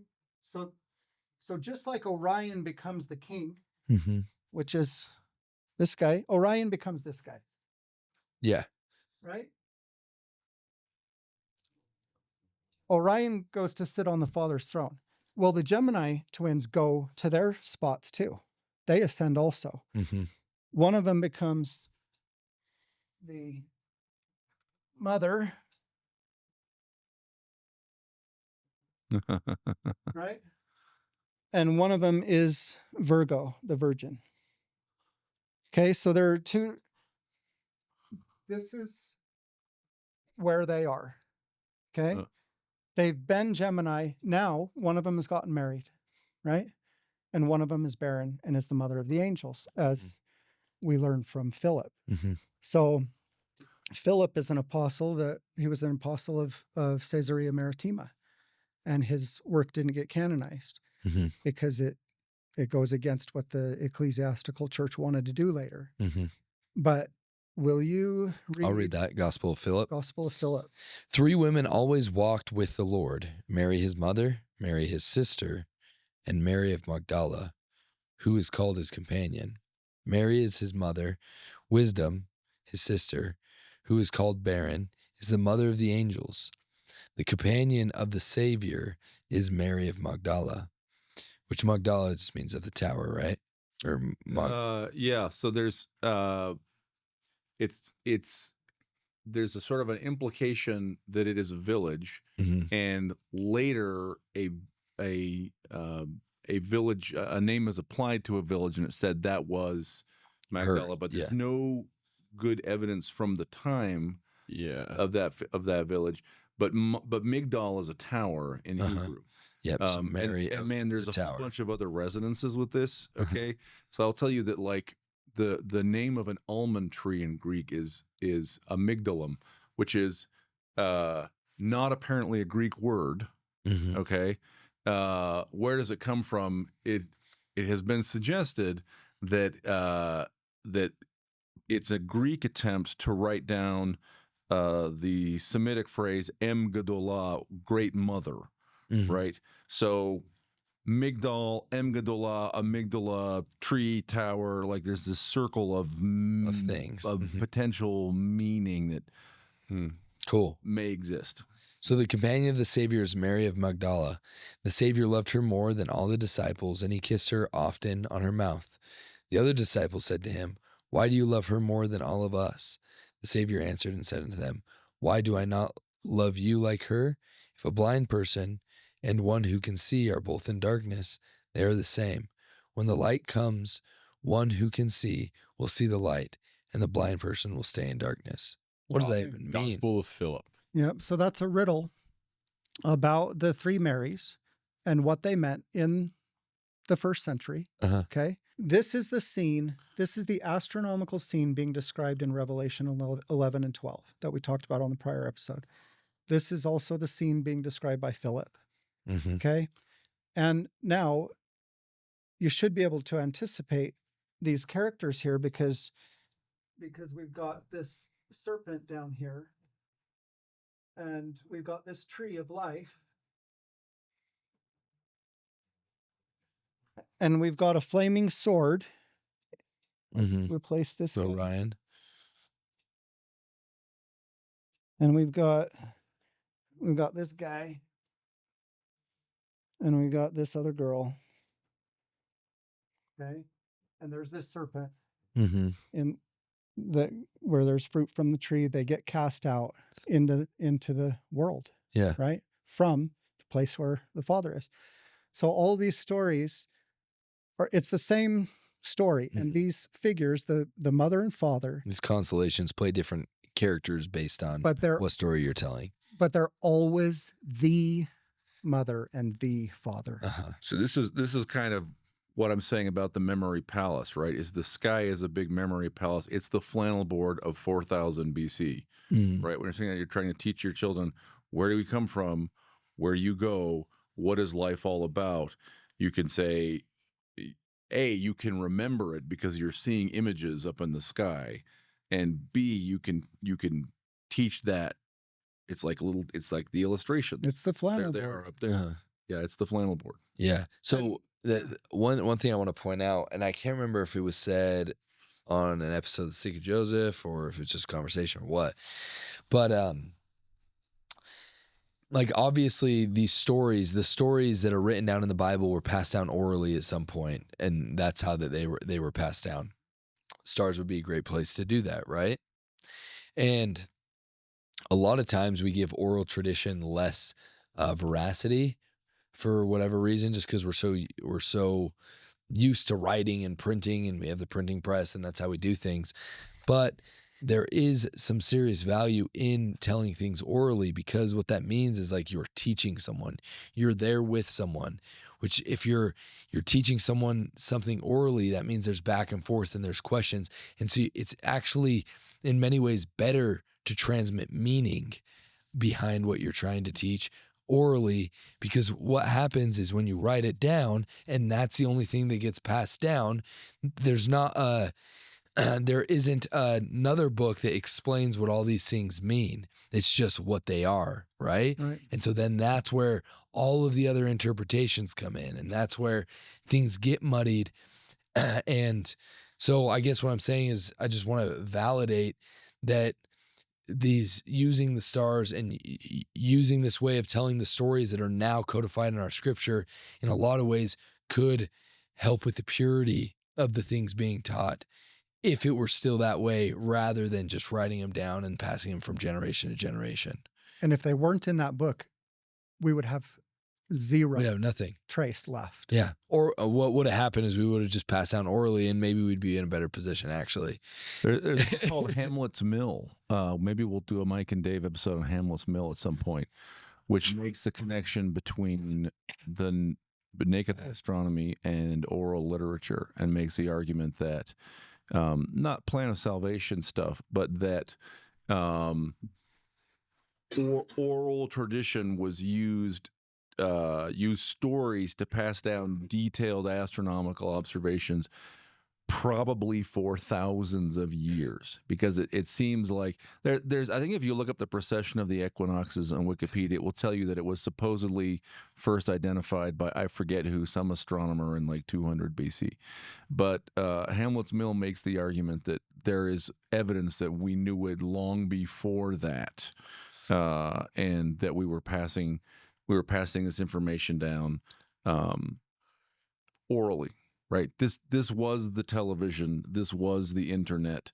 This was the flannel board before we could write. Yeah. And so Adam and Eve get cast out, right? From that side of the veil to the other side. Yeah. Yep. And they don't just get cast out to here. You go all the way down. They go all the way down. That's the fall. That's the fall. And they want to get back there, but it's a hero's journey. Up there are these naked people with fig leaves on their loins. Uh-huh. They're not trying to become naked people with fig leaves on their loins, although it sounds kind of fun in some ways. They want to become the creator that put them there. Right? And in order to do that, they have to go through this journey against the grain. Against the grain. Okay, so this is interesting, because going back to the zodiac here, I'm just going to pull it up on here so we can look at it. The story that you're telling is at the top is where heaven is, right? And that's this celestial kingdom of the Leo. Milky Way. As we're looking at this image right here, the Milky Way runs between Gemini and Taurus right there. That's kind of where Milky Way is, right? So they're and over across to Sagittarius and Scorpio. So there's a line across there. It goes across the whole thing. So they're in the presence of God up in heaven, and they get cast down, all the way down, because that's the natural flow of things. That is the way the zodiac moves. That is the way time moves. Entropy. It's entropy, this idea that we are always in a fallen state. Yes. Because we are always moving towards being fallen. That's the natural man. Right. Now, putting off the natural man is turning around and walking back up to heaven through the Milky Way, through the veil, ordinances. Through the ordinances that take you back in. Yeah, and constellations are the ordinances. Ordinance and constellation are the same word in Hebrew, which is mazarot. And so you are proceeding through the constellations or through the ordinances. Ed, can you talk a little bit about mazarot a little bit, Dave? No.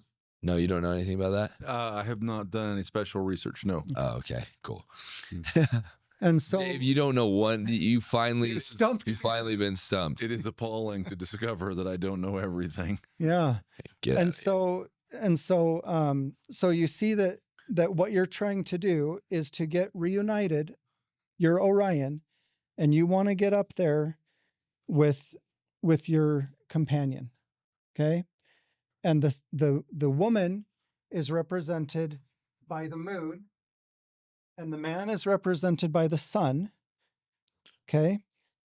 I just need I'll just say that he's ascended. Okay. She's the moon. He's the sun. To the ancients, the moon and the sun were exactly the same size. That's why you can have a perfect eclipse. This is what's so testimony inspiring about this story is, the total solar eclipse. The moon can completely overshadow the sun because it's exactly the same size. And so in the Roman mystery, the relationship between the woman and the man was 1-to-1, sun to moon. And that's a really profound insight that was transmitted through the mysteries. And that's why the Romans had such a emphasis on monogamous marriage. Yeah. Is Interesting. that's the system. The son of That's the the man. model. That's Adam and Eve getting back to where they are such that the moon can cover the sun Mhm. and make that ontological change. That's the eclipse. Interesting. Okay. I do want to ask. I want to ask more about this Mazarot thing, because so what you're saying is Mazarot. It means constellations. It's found in Job. I'm pretty sure it's a hapax legomenon actually in the Bible. I know Which that word. is I think it is, but it's taken to possibly be the same as the word mazalot with a lamed instead of a resh. But I have not done any special study. Look, it is an old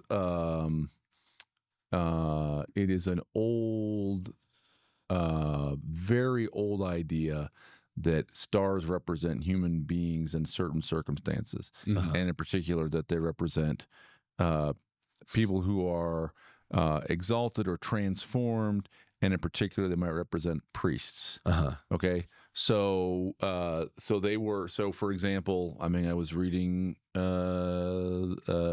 last night about the Egyptian idea that the blessed dead, the individual blessed dead man becomes Osiris, but the circumpolar stars are all blessed dead, right? But a star, the image of a star in Hebraic literature, is often meant to indicate a priest. So a great example of that is in 1 Nephi 1, right, where you have one coming down like the sun, you have 12 coming down who are like stars, right? And that's telling us that these are 12 priestly figures, so it's not having done any sort of reading at all, it's not surprising to me to think that the constellations could be seen as ordinances, because they're a coordination of every constellation is a coordination of priestly figures doing something. Okay. Yeah. And where are you getting the idea specifically? The definition of Mazarot, it translated from Hebrew, is constellation. Yeah, constellation. Okay, but where are you getting the ordinance side of it? So ordinance meant constellation. Okay, ordinance and constellation are the same word, which is Mazarot. And so the ordinances that you go through, the ordinances that you ascend, are these are the ordinances. And I think I'll just say, let's answer that with the scriptures when we get to Doctrine and Covenants 88 and 76, which is... because I'm just looking, I'm not seeing that ordinance in Hebrew. Right. Is that. So that's what I'm just trying to understand. I got that definition from a book called Mazarot, written by a woman last century. Okay. If we look up the book Mazarot, then that author is the one that supplied me with these definitions. Okay. Interesting. Okay, cool.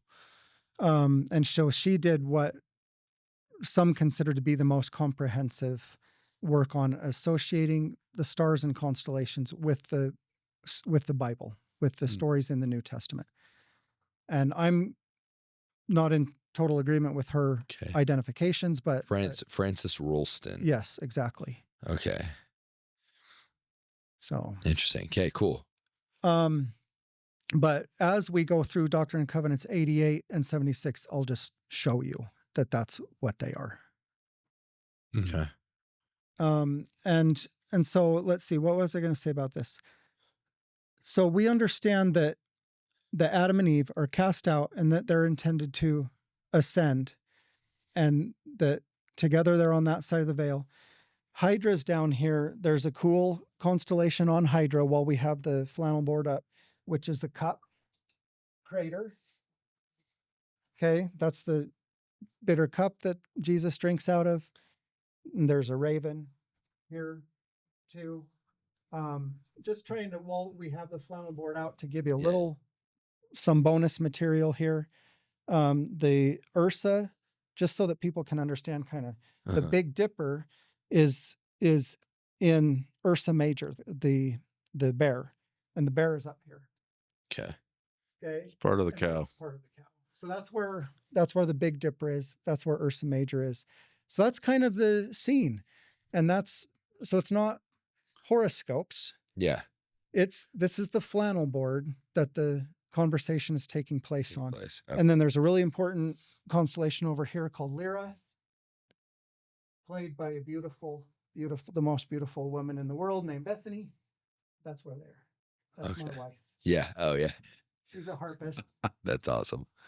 So Up there in the grip of Hercules. That's why though they say that the angels are playing harps. Harps. That's where the harp is. Oh, really? So that's where all this stuff comes from, you guys. So let me So I'm going to take this down while Dave talks. I think let me propose like an alternate. Someone watching this and be like, man, I don't know if I. Fine. Let me propose an alternate way to think about this. Okay. You might say, I don't know about oral literature. I'm not convinced about this. I don't. You say Gnostics, and I'm like, I don't know. That sounds like non-members. It must be wrong.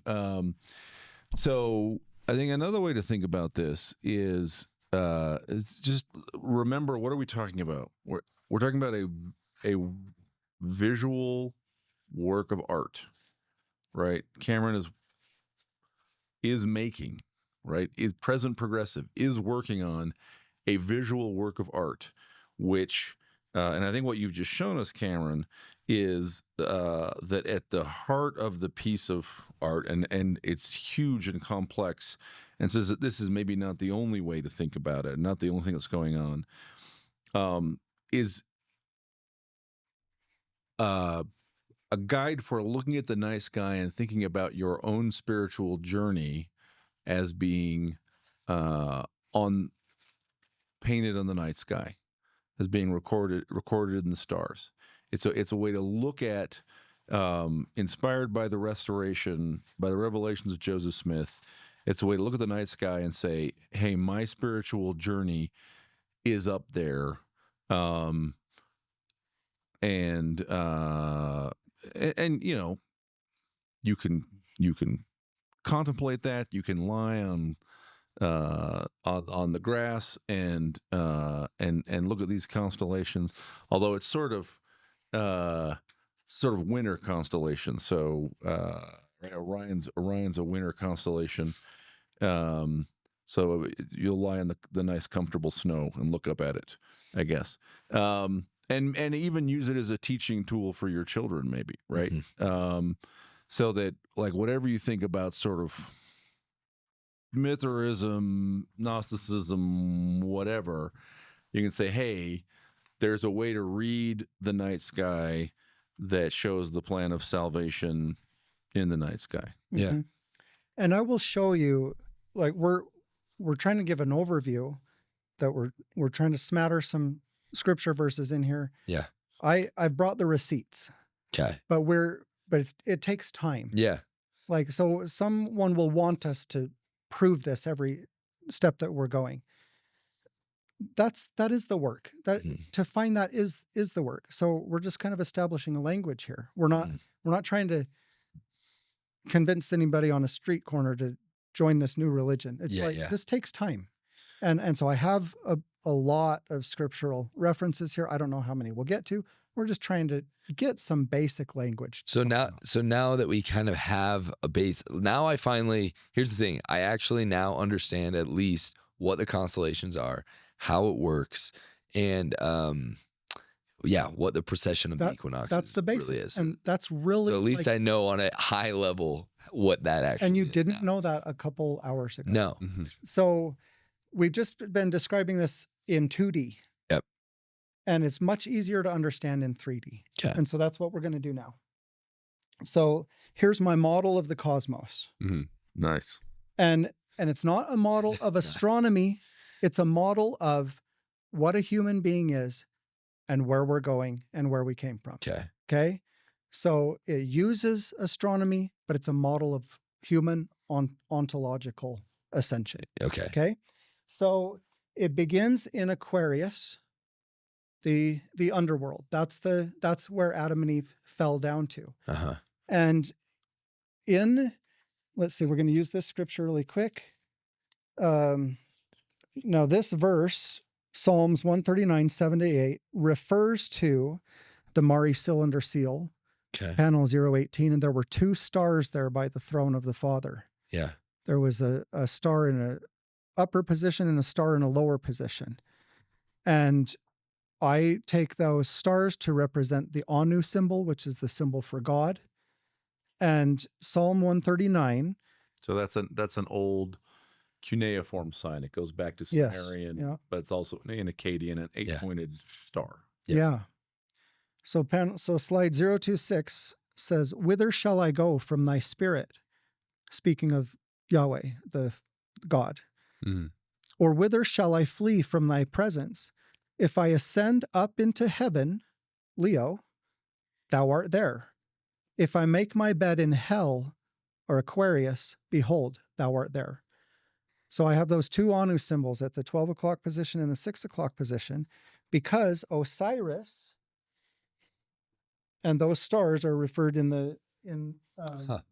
That's the 018. Anu symbol right there. So that, because this goes back to cuneiform. I don't know a ton about this. I know a little bit about the Anunnaki, right? So Anu is like Oh, very good.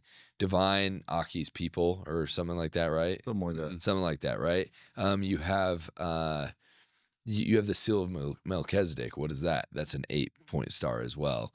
And so like this 8-point star is taken on different forms and different meanings, but kind of has this central motif, which is it has something to do with God and godhood. And the Father is in Leo when it's noonday, represented by Horus. Okay. Okay. And the Father is at midnight in Aquarius, represented by Osiris. Mhm. That's what I'm going to show you right now. Okay. So here's Osiris. 3D printed? Yep. Beautiful. Nice. Friend from work. Oh, 3D okay, cool. printed that for me because I That's pretty couldn't find epic. anything that would Yeah. work. So he's in his coffin in Aquarius at the 6 o'clock position in the underworld. Okay. That's that part of that verse that I'm referring. And we did a whole, and it'll come out before this. We'll make sure it comes out before this, but we did a whole thing on Osiris. We'll link in the description. Brandon, link in the description with Greg Mattson about the whole myth behind Osiris. Okay, good. Exactly. So now we're in Aquarius, which is underwater. And Osiris is us. That's the thing that's cool, is we are Osiris. If you understand that, then half the work is done. Yeah, okay, cool. So he's in the underworld in a place called the Duat, right? And that's this kingdom under everything. It's the fallen world. Okay, it's underwater. Okay. So here's the water. Which is represents chaos. We live in a state of chaos. That glass is to keep Osiris from floating up to the top, to where we don't want him. Okay, got one more here. Nice. We can use it for ritual washing after this. So while I'm doing this, you can cheat or anticipate where I'm going with this by looking at that zodiacal wheel.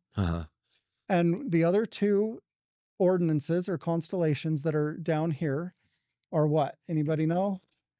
So we got the fish. Yeah, which is what? Pisces is being born. Pisces. Yep. So Pisces is in the water.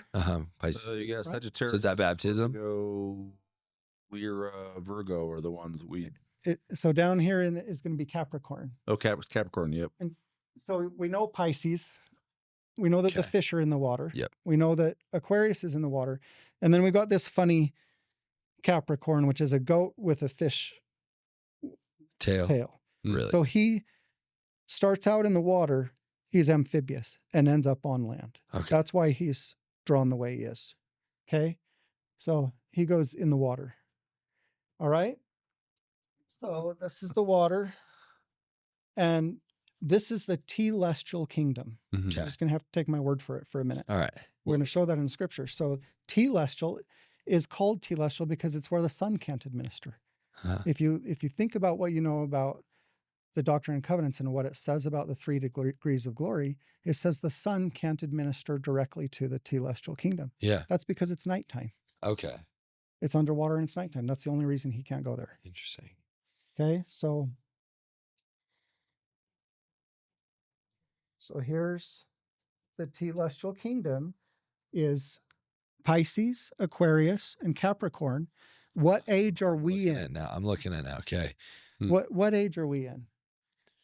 We're between Pisces and Aquarius. That means we're in the telestial world.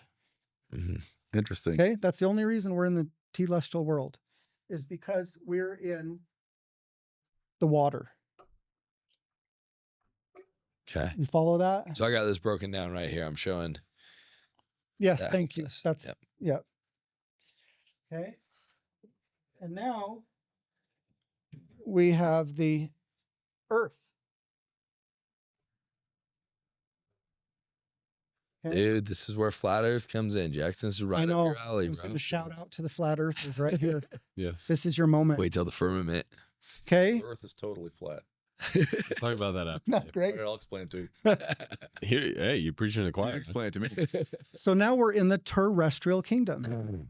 What of the constellations are terrestrial constellations? We have Aries. Wait. Oh. Taurus. Then the bow and arrow looking thing. Sagittarius. Oh. And then the squiggly line. Bow and arrow looking guy, that's Sagittarius, the guy on the white horse. Nice. And then And then what? squiggly line. Scorpio. Scorpio. Yep. Okay. There we go. We got Scorpio. What else is on the terrestrial world? I think that's it. I mean, you have Orion. Orion, Yeah. right? There's Orion, the action figure, Oh, there you go. right? And he could have a sword, Okay. right? But this is Aquaman. Yeah. But don't take that literally. Don't Yeah. get confused. Don't get It confused. doesn't mean anything that he's Aquaman. Okay. There's no Hey. way people are He going to doesn't get go in the confused here. Do you No one's confused right now. Everyone's it's crystal clear. do you see why it's called the terrestrial kingdom as opposed to this not being the terrestrial kingdom? This is land creatures, this is water creatures. Okay. Okay. And now, and I got one more. Canis Major, the dog, Marvelous. okay, is by Orion. Is that Now- where the word canine comes from? Yep. Phenomenal. Okay. So if you want to get out of this telestial world Mhm. that we are in, Mm-hmm. you do it by ascending through the ordinances of the gospel, right? And if you become in the covenant, you're now a sheep and you're living a terrestrial law Yeah. as opposed to the fallen world, which is living a telestial law. Okay. Now, what is this, Dave? That's a colander. No, It's a Pastafarian sacred hat. no. It's the circumpolar star. Yes. It's an actual It's the religion. firmament Yeah. Really? of circumpolar stars. And Look at that. this. It even looks like the udder of the cow. And it even looks Pretty like amazing. the cervical. Yeah. Okay. So this is the firmament that has all the constellations punched in it. Wow. So what constellations would be in heaven? We got Gemini. And there's a slide. Let's go ahead and give them the slide. Virgo. And Virgo must be up there because we haven't seen Virgo. Slide 023B. Cool. Got it. Yep. Libra, Virgo, Leo, Cancer, Gemini. Okay. So those are, and you remember from what we just talked about on the flannel board, Gemini, Mhm. Cancer, Virgo. Those are those two olive tree witnesses that become the bride and the spirit. And the Milky Way runs between. So let's all of throw in another verse here that's really good 'Kay. while we're at it, which is slide 029. Revelation 22. Yeah, it'd be great if somebody else read that. Jack, you got it. And the first verse is those two chunks at the top, and then the next chunk is the one down below Leo there. Okay, and it says, and he showed me a pure river of water of life, clear as crystal, proceeding out of the throne of God and of the Lamb. In the midst of the street of it, and on either side of the river, was there the tree of life, which bare 12 manner of fruits, and yielded her fruit every month. And the leaves of the tree were the healing of the nation, were for the healing of the nations. And there shall be no more curse, but the throne of God and of the Lamb shall be in it. And his servants shall serve him. And they shall see his face, and his name shall be in their foreheads. And there shall be no night there, and they need no candle, neither light of the sun. For the Lord God giveth them light, and they shall reign forever and ever. Okay. Revelation 22, 1-5. So before we do the other verse, I want to show that place that we're talking about is Aquarius, where Osiris is. And that's why it says, everybody's going to be like, well, it's so dark down there. Yeah. So how is this going to work? And the sun can't go there, right? And this scripture says, don't worry about that. We got it. Uh-huh. The Lord's going to come to you in Aquarius despite what you know. We'll give them light. Okay? The Lord will be the light of that. And so that's where the Father's going to be. That's where the Son is going to be, right? The 12 manner of fruits that bear fruit every month. That's what Dave's talking about with the zodiacal change from month to month. Okay? And so now somebody can read that other verse that's on that. The Spirit and the bride say, Come, and let him that heareth say, Come, and let him that is athirst come, and whosoever will, let him take of the water freely, the water of life freely. Yep. Revelation 22:17, that's describing the bride and the Spirit, Gemini inviting you through the tree, through the water which they're standing in. So real quick, one thing I want to point out, or I guess clarify and understand. So the thing that's interesting about the zodiac is that it exists on the 26,000 year cycle. It exists on the yearly cycle. Yep. And it exists on the daily cycle. Yes, sir. Right? Absolutely. So one way I guess you could look at this is me just spitballing, is it's talking about Aquarius, right? Where the pure river of water is flowing out and is flowing into Aquarius. Now, on the day level, Aquarius is at night, right? Isn't that what you're saying? Isn't that what you're saying? It rotates all through the It day. moves, yeah. But Yeah. Motif. But the motif is right. Yes. Yeah, but I mean, but maybe talking about these different levels, the different levels of interpretation of it, it doesn't have to be like, it's not always dark, I guess is what I'm saying from a motif level. Right. And Christ's administration happened in the telestial world. Okay. Right. We have the gospel of Jesus Christ in the telestial world. Mm-hmm. That's what gives us the light. Yeah. Right. And so there's just one more little thing for this model. So that's the star that was in the womb of the cow, right? At the time of 0. That's why I've hypothesized that star, that temporary star, to be the anticipated golden calf. Mm-hmm. Because this part of the system is represented by gold. He's the infant in the womb of the mother cow. Mm-hmm. And so he is the golden calf that the Israelites were anticipating. Interesting. And I will show that with Isaiah. Maybe we can do Isaiah now. Okay. Let's give it a try. Mm-hmm. I mean, I'm fine reading. Okay. I'll read it. And so if you look, I have all of these constellations drawn out on this slide. Okay. Righteousness will be his belt, Orion's belt, which is like the one constellation I'm able to see. And faithfulness, the sash around his waist. It's definitely, yeah. The wolf, Lupus is a wolf constellation, will live with the lamb, Aries. Why is Aries the lamb? Can we talk about that? Yeah, but I know, but look at the constellation. A lot of the constellations just don't. Are just like that. It's because it's fulfilling a ordinance about how to understand what we are.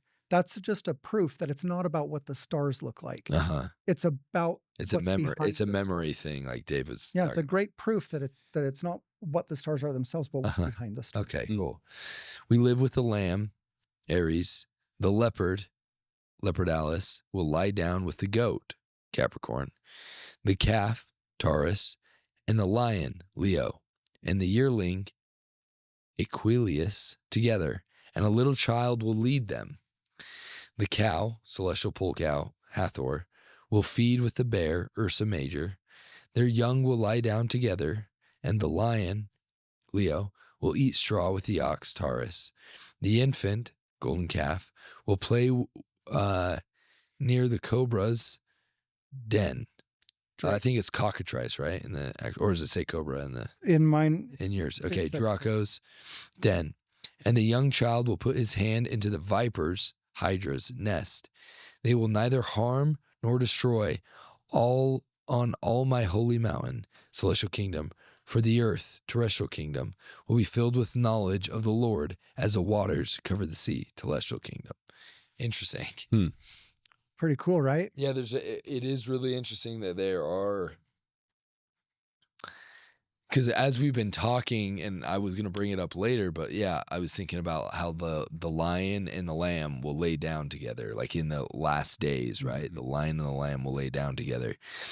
And the thing that's interesting about that is the lamb, Aries, that terrestrial world, and then the lion, the celestial world. It's talking about this millennium time, right? Where the terrestrial and the celestial meet. Yes. And that's where the lion and the lamb meet together. And so, and the telestial, as we just saw, it's all of it. Yeah. Gosh.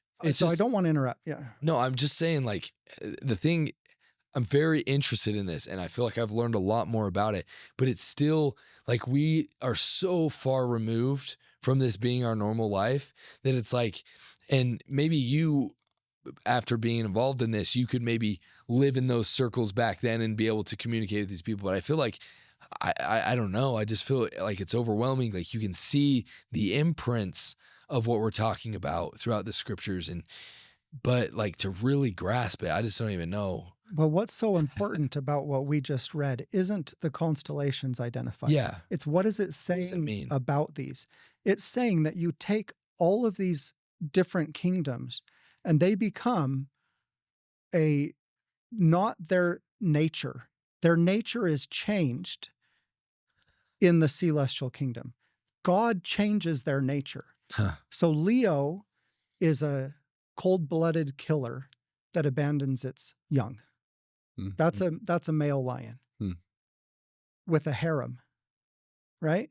And it will destroy a lamb too. Yeah. Yeah. Oh yeah, just rip it to shreds. So are we saying that you want to become a lion so that you can have a harem and be a killer? Mm-hmm. Absolutely not. Mm-hmm.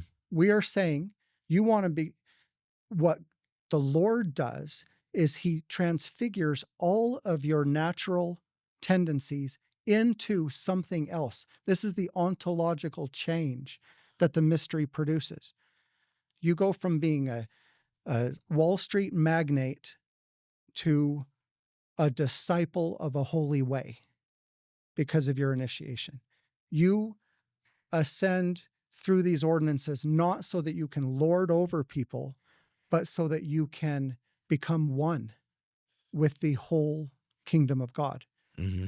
And that's what's so marvelous about it, is it's not telling you how to become the most ruthless